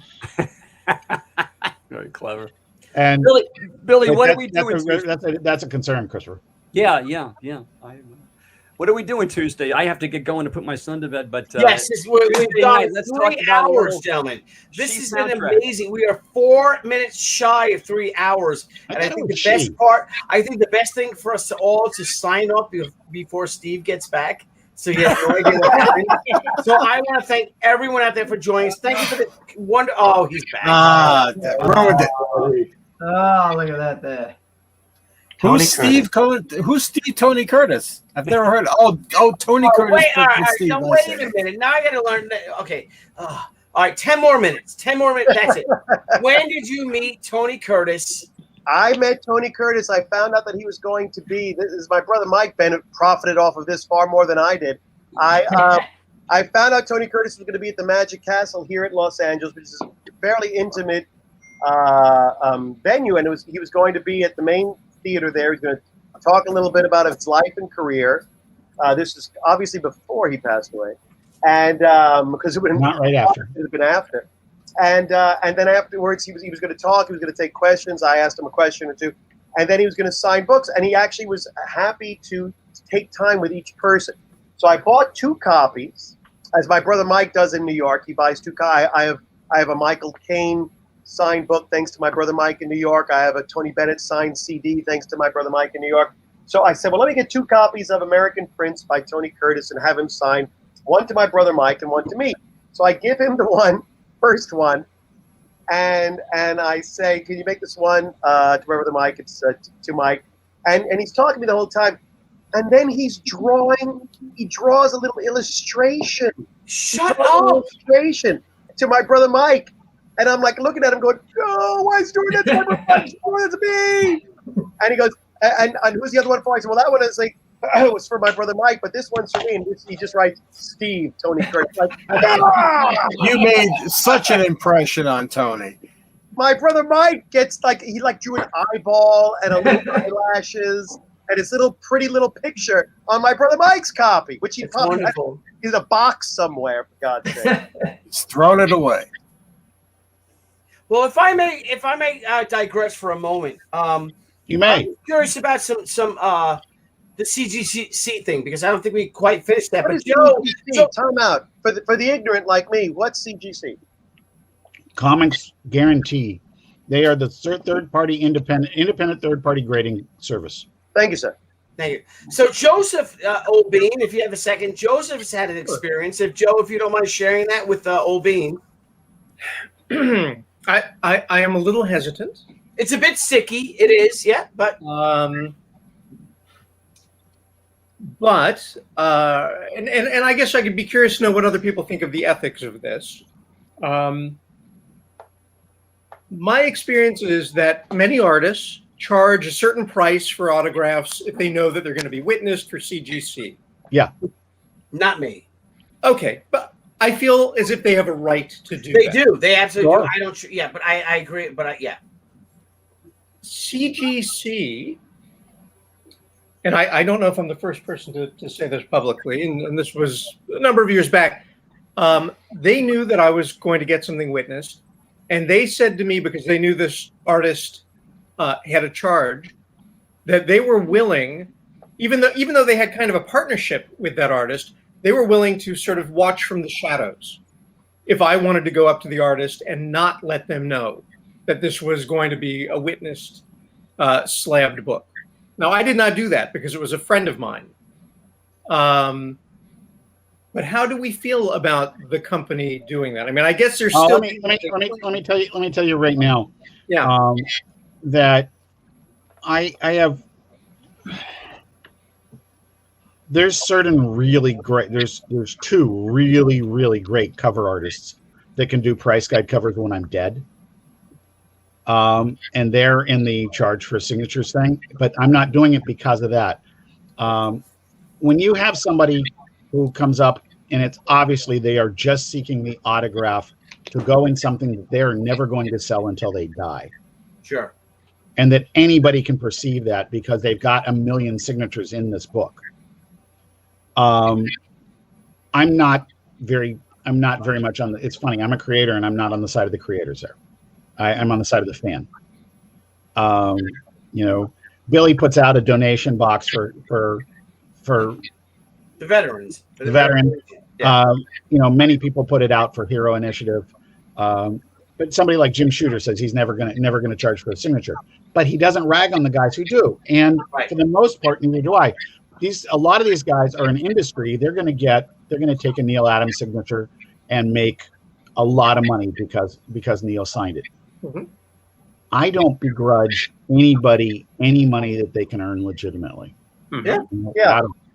So Joe, anybody who's trying to cut them out of that, to me, that's like taking out of their pocket. Now, I don't know. I don't think that continues. I had not heard of that, and if it had been sustained and widespread, I certainly would have. Okay.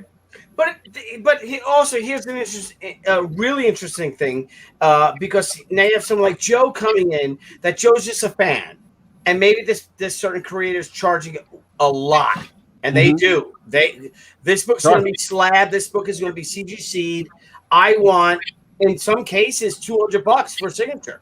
Yeah, I'll give you an example. Yeah. I have a Claremont, Miller, and Rubenstein signed Wolverine #1.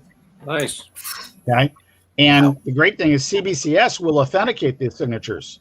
They use an outside service to authenticate the signatures for this done previously. And I think it had probably cost me $300 to get that book done, and maybe more. And the truth is, if I sat on it a couple of years, it's easily worth that. So, you know, there's, I think there, you know, CGC is the dominant company here. Right. I think that they're going to have to get into, you know, authentication of things that they didn't witness, because there are people out there that have Jack Kirby signatures. The Kirby signatures alone probably mean that they have to get into this, or that business has to go to CBCS because they will do it. Their third part, their I guess at that point, fourth party would do it. I think that anything, whether I think the person should be charging for a signature or not, doesn't enter into it. It's their right to do it. And taking money out of their hands in a shady manner is not good. Like I said, if that had been sustained, somebody would have busted them. And you know, at least behind the scenes, I would have heard about it. Well, that's good to know. Yeah, and but you know what? I say that, but now I'm going to be on the lookout for it. I bet it would be very easy. All you have to do is ask, "Hey, would you be willing to stand it?" Now that's you know, that's entrapment, I guess, but still. Yeah, and I'll tell you, I got a great relationship with both grading companies, and like I said, I know a lot of dealers, I know a lot of collectors, and if there was something that's really shady, it just comes out sooner or later. Yeah. No, I'm not saying. By the way, I'm not saying that wasn't happening or it wasn't sustained at that time. I just. Well, the thing is that I'm hoping that was one person and it was a small period. Well, yeah, and the thing is too, though, is you have a lot of these creators doing stuff for free. I had that same photo, Steve. Oh my God! Where did you get that? This is Caroline Monroe's actual signature, ladies and gentlemen. Hang on, we have another. All right, Soloff. But hang on. Now you get a close up of Carolyn Monroe. What is that? Not only do you have Caroline Monroe's actual signature, she had your actual artwork, Steve. That's right. That's right. It was what was it? What was it, like 1981, Tom? We were at the Creation Convention above the Statler Hotel, and I had drawn this photo of her in like charcoal, and I waited and I went up to her and I gave it to her as a gift. What 81 was I? 15 years old, 14 years old.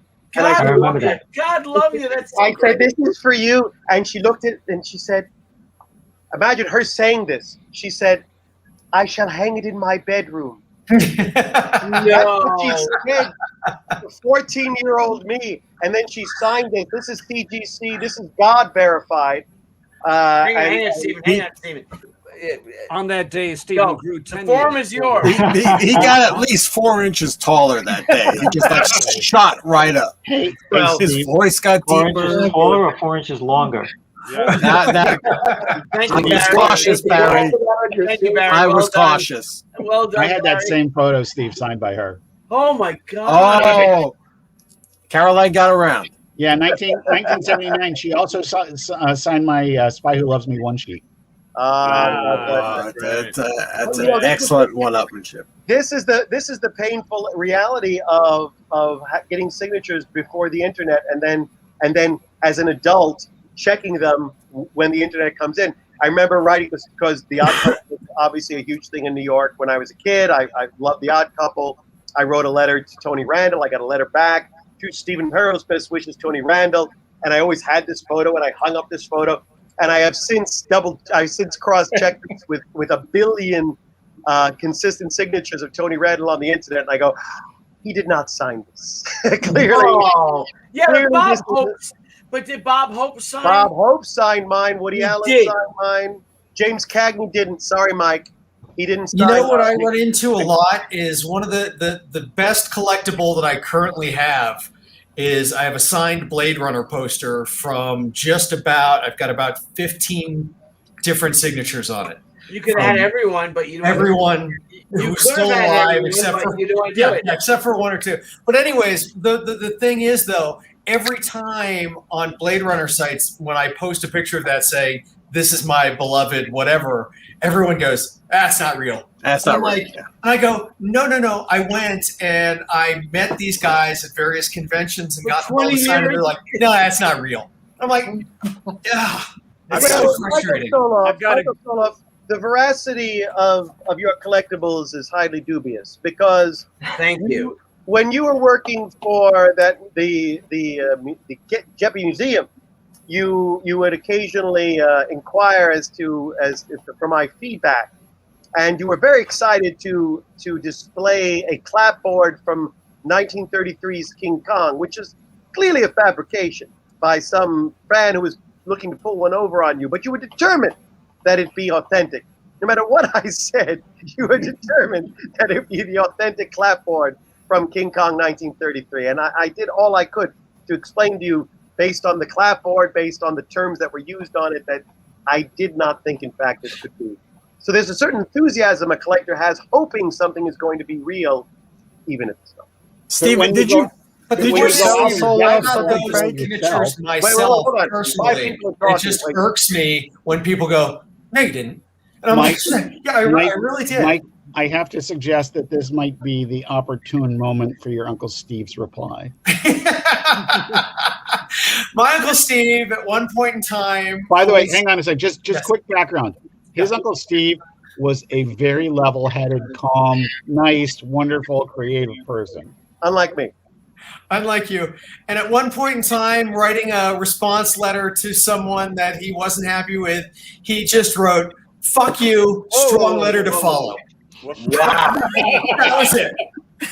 Well, I remember writing too, because here I was 9 years old and I wrote to the cast of Happy Days. And at that point I'd already gotten 8x10 glossies from some celebrities. And in the mail comes a postcard about this big.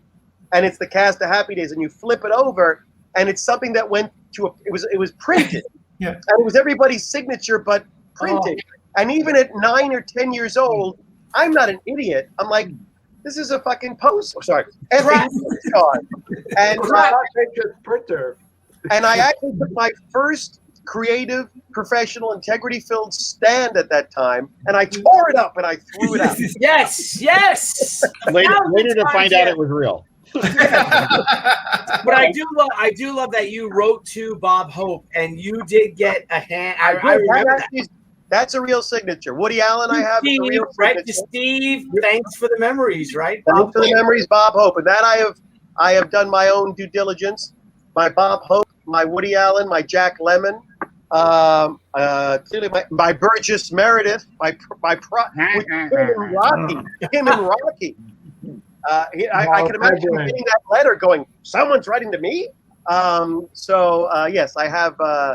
Steve, just real quick, how did you, Stephen? How did you find the addresses to send your? And I'm sure you spent 2 days typing your one-page letter, right? You probably re-edited it yourself. Did you type it on a typewriter?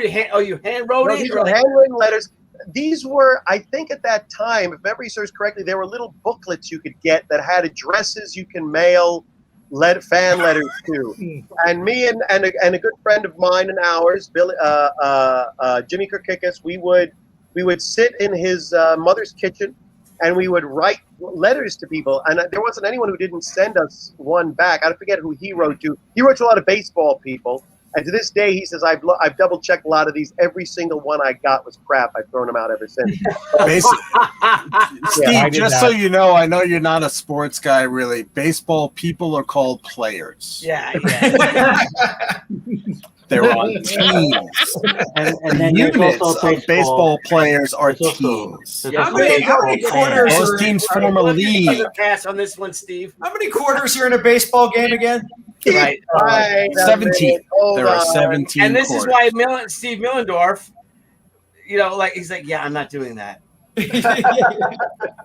Right, Steve? You're like, yeah, that's idiotic. I'm not He doing was that. too busy running the agency, running the detective agency. That's it. Stephen Perez, I just want to thank you because it was because of your ethical stand and tearing up that postcard, you and 1,000 other people like you, that mine is now worth $10,000. There you go.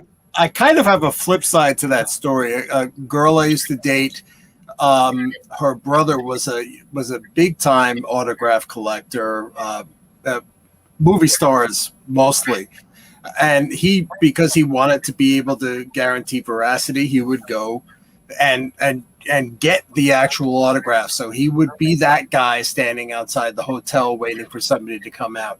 And some people, became his Moby Dick. He couldn't find, this guy somewhere, or that like actress Gregory Peck. somewhere else, like Gregory Peck. William Yeah. Sanderson. So, William Sanderson, he probably was very tough to find for you, Michael. So, stalker would be the word that I would use for what this guy did. He's about to tell you about. He's a story. But this is actually, I think I might have told Steve this story in the past. There was one actor, and it happens to be one of my great idols, Paul Newman, who he couldn't get him anywhere to get an autograph. So he found out that he was going to be at a function. This is at some time in the 70s, I believe, or early 80s. He found him at the function, couldn't get near him. And then, of course, as we all do, Mr. Newman needed to go to the restroom. So he walked in there, and this guy followed him inside. And as he was wrapping up, there he was with a one sheet. Can you sign this for me? And he said, I'm never going to give anyone another autograph again, starting with you. Wow. And that was it. Wow. He never gave anybody an autograph after that point. So any autograph you see, any autograph you see from Paul Newman is pre that moment. Pre-piss. Pre-piss. Pre-urination. Pre-urination. Yeah. How do you know he pissed? How do I know? Well, I'm Because he assuming. saw the post- And this is one of those assumptions. Nobody from CGC was there to verify whether it was urination or some other act, but that's yeah. I did not get it. And he was very proud of this story. This story's been written up in various newspapers along the way because he had quite a collection. I did not get an autograph from Paul Newman, but I did get a Dove bar from Paul Newman. A Dove bar from well, he is. I got some salad dressing from Paul Newman. Paul Newman obviously was a very generous person. He was a generous person. I was an apprentice editor on Mr. and Mrs. Bridge, a Merchant Ivory movie that he was in with Joanne Woodward. Mm-hmm. And he came in for, I guess, for an ADR session. And he brought Dove bars and he handed them out. I said, thank you very much. He said, you're very welcome. Wow. Better Quite a than wow. Quite a guy. Sorry. That's all right. We lost Caliendo, and then We did. Say goodnight. I remember he said goodnight. I'm like, where's He did say Caliendo? goodnight. He said He goodnight. couldn't get a word in. I gotta go too because I have to get a Yes. Well, I think we can wrap this up. It's 3 hours and 16 minutes and 50 seconds. I think it's time to call it a night. What do you think? I do. I concur. I cannot wait because I didn't get to plug anything. What the? well, Go on. I'm in the Joyce Brothers spot. You brought me in later on. I could have have something. I could have plugged something. I could plug something. I actually could. Mike's got his books, which are excellent. Excellent books. All right, hang on. This is. I will be in the next coming months. Finally, back on stage. Back on stage, performing in a production. One of the first productions in North America of the theatrical version of the Shawshank Redemption. So that will be. I will be playing Chief Guard Byron Hadley. It's a slightly different characterization than in the film. I'm very much looking forward to it. I was cast before the last time we did one of these. I was cast back in February of 2020. And we've been waiting to get this underway ever since. So finally, we get a chance to have our first read-through soon. Well, Tom, if I may, what a great is It's not Clancy Brown. What's the actor's It name? is Clancy Brown. Yes, All right, Clancy Brown. Yeah. What a great role. I mean, Yes. what a dynamic, conflicted character, because he saw what he did earlier on in the film, and then how he became what an amazing arc, I guess. I'd like to say that it was the same, but it's not, and you'd have to see the show to understand, and that's how I sell tickets. I really hope that but it's a different. What he did in the film, though, that the major turning, the major. It's that major scene is there, but that scene is only there because it's there in the original story. Now, part of the deal that this play was written by these gentlemen here, Owen O'Neill and Dave Johns. They're part of a group of comedians from the UK who, over the course of a few years, put on shows at the Edinburgh Fringe Festival.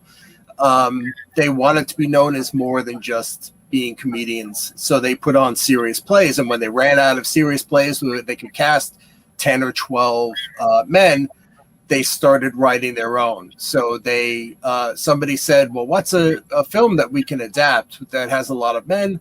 Shawshank Redemption was at the top of their list, and they were like, yeah, we'll never be able to do that. They wrote to Stephen King, and he was like, yeah, all right. But as long as you don't use anything that Frank Darabont invented for the film. So that's how they were able to get that done. What a great part! What a great. Oh, I'm really looking forward to it. It's a company that I've worked with back in the end of 2019, and I feel like it just lit up this whole creative thing. I mean, this is to answer your question from earlier on. What has your creativity been during COVID? Mine is zero. So I'm really looking forward to getting back. Now you're out. You're free. Now I'm out. We're back. Drop to the ground and. Yeah, so it's going to be a lot of fun. It's going to be a lot of fun. I want to piggyback on what Tom's saying, because when you do an adaptation of something that's already been made into a movie, I wasn't credited on, but I worked on Disney's Around the World in 80 Days with Jackie Chan and Steve Coogan, and part of our marching orders were we could take anything from the novel, the Jules Verne novel. But we couldn't take, if we had watched the film, we had to be careful. We couldn't take anything from the film that was exclusive to the film, because while Disney was doing an adaptation of the public domain novel, they did not pay to do a remake of the movie. And so the first thing that strikes me, Tom, is that the book, short story, the novella, whatever it's called, is called Rita Hayworth and the Shawshank Redemption. It's the film that renamed it the Shawshank Redemption. Have they already cleared that? Are they cool doing? I believe that they have cleared that. Yes. Okay, that's very cool. So this has been produced. It's been produced in Europe a few times. All right. There was a production in St. Louis that was the first professional production in the U.S. And then after that, anybody would get the chance to do it, and then lockdown. Well, everybody got shut down. So I think we're going to be the first production, at least in the Northeast. I think that Mike Soloff produced it with sock puppets. He did.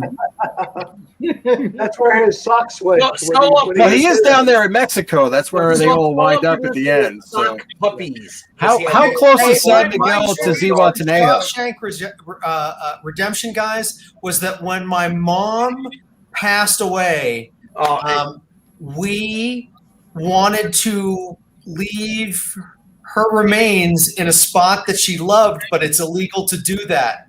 So we put her remains in my pocket and cut a little bit, and I would walk around and shake my pocket in the various spots in the gorgeous place that she was. So she was. I never knew that story. That's like a David McCallum solution there from The Great Escape. Which, The Great Escape, yeah. That's fantastic. Yeah, that's fantastic. Well that's done. a whole other show. We should do a whole show on The Great Escape. We really should. Oh yeah. All right, guys. I think that might be the first time that I got to talk to you, Billy, was when Steve's teacher for AP Euro History was showing The Great Escape. And I had taken the class the year before, and I was like, "What the hell, man? You didn't show any movies to us." It was Mr. Scottolini, and I was like, all right, well, I'm going to come and watch it. And I walk into class, and Billy's like, what the hell are you doing here? And then we drank at Steve's wedding. That's right. That was it. Yeah, so it was a little bit of a gap. Just a tiny at bit. the wedding party, we drank after that, and it's all downhill from there. Yeah. Anyway, guys, we've been going on for 3 hours. Stephen, we've broke the 4-hour thing. Yes. Whatever 4-hour threshold, thank goodness. And I am telling you, next year, Mr. French, you have to come out and join us next year, because at San Diego and so I have been invited before. Wepler, by George, man, get your ass up. By me. Get your ass out. Where is California again? It's on the West Coast. It's above me. That way. That way. I see. It's above Soloff. Okay. I think I got it. Hopefully this Steve. no, not hopefully. This will be the last San Diego Comic-Con at home panel ever. And next year we will all be breaking bread this same evening, enjoying each other's company. Soloff, you coming up? Yep, absolutely. All right. Oh man. Mr. French, will you be joining us? Well, I would like to commit, but I don't want to. He doesn't want to. No, I don't want to. I don't want to. I think I just heard him say, "Been there, done that." I just don't know. I don't know what'll come up, so I don't want to commit and then be a liar. Then just lie and say, "Yeah, of course I'll be there." Why not be a liar? Oh, all right, fine. Yeah, I'll be there. Great. See, that was easy. Well done. Before we leave, I just want to just quickly run down, because Chris Paradas has been our most noble attendee. I want to yes. I just want to quickly say to him, yes. There are great horror TV series. Kolchak the Night Stalker is my favorite. Yes, Danny Elfman is a very fun composer. I will also say Captain Kronos Vampire Hunter is, I find it actually an overrated Hammer horror film. John Williams is in fact a great composer. Creep Show is a terrific film. Let me see what else. The Green Mile is an entertaining film, not a great film, but an entertaining film. And there it is. What about what is that one that's set in Maine that's sort of around? It's a TV show. There were 2 seasons of Castle Rock. I really liked Castle Rock quite a bit. Both. Yeah, Castle Rock was pretty solid. HMY was in Castle Rock, but no one ever paid him. Oh, really? Whoa. Yeah. Whoa. Yeah, they do, because How about a Kickstarter for that, Billy? The whole first season of Castle Rock is essentially a riff on the Howling Man. We have the devil locked up somewhere, and at one point, Sissy Spacek and the TV is on, and it's a scene from the Howling Man, and HM's voice is there. Actually, you can catch a glimpse of him in it. 94-year-old HM Wyman, he's still around. He and I have gone to breakfast just last week. He's one of these people blessed with amazing genetics. He's still up and at 'em, as it were. Yeah, Castle Rock was a pretty solid. I only saw the first season, but it was a pretty solid show. Absolutely. On that note, Billy, shall we wrap this up? Yes, and I think we should make plans to bring HM on. He'll be on it. The world should appreciate him and his body of work. And I know everyone loves a Shatner episode, that the Twilight Zone Shatner episode, but nothing compares to the Howling Man. Nothing. It's a great episode. Nothing can. I mean, the pure emotional aspects. And but anyway, guys, thank you all. Old Bean, thank you. Tom Wepler coming in here.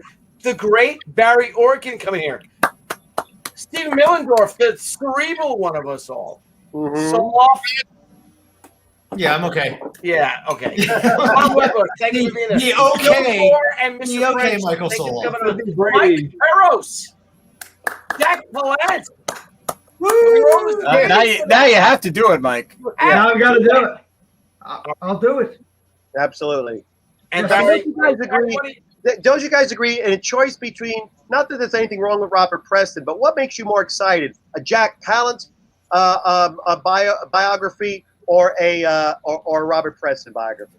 Jack.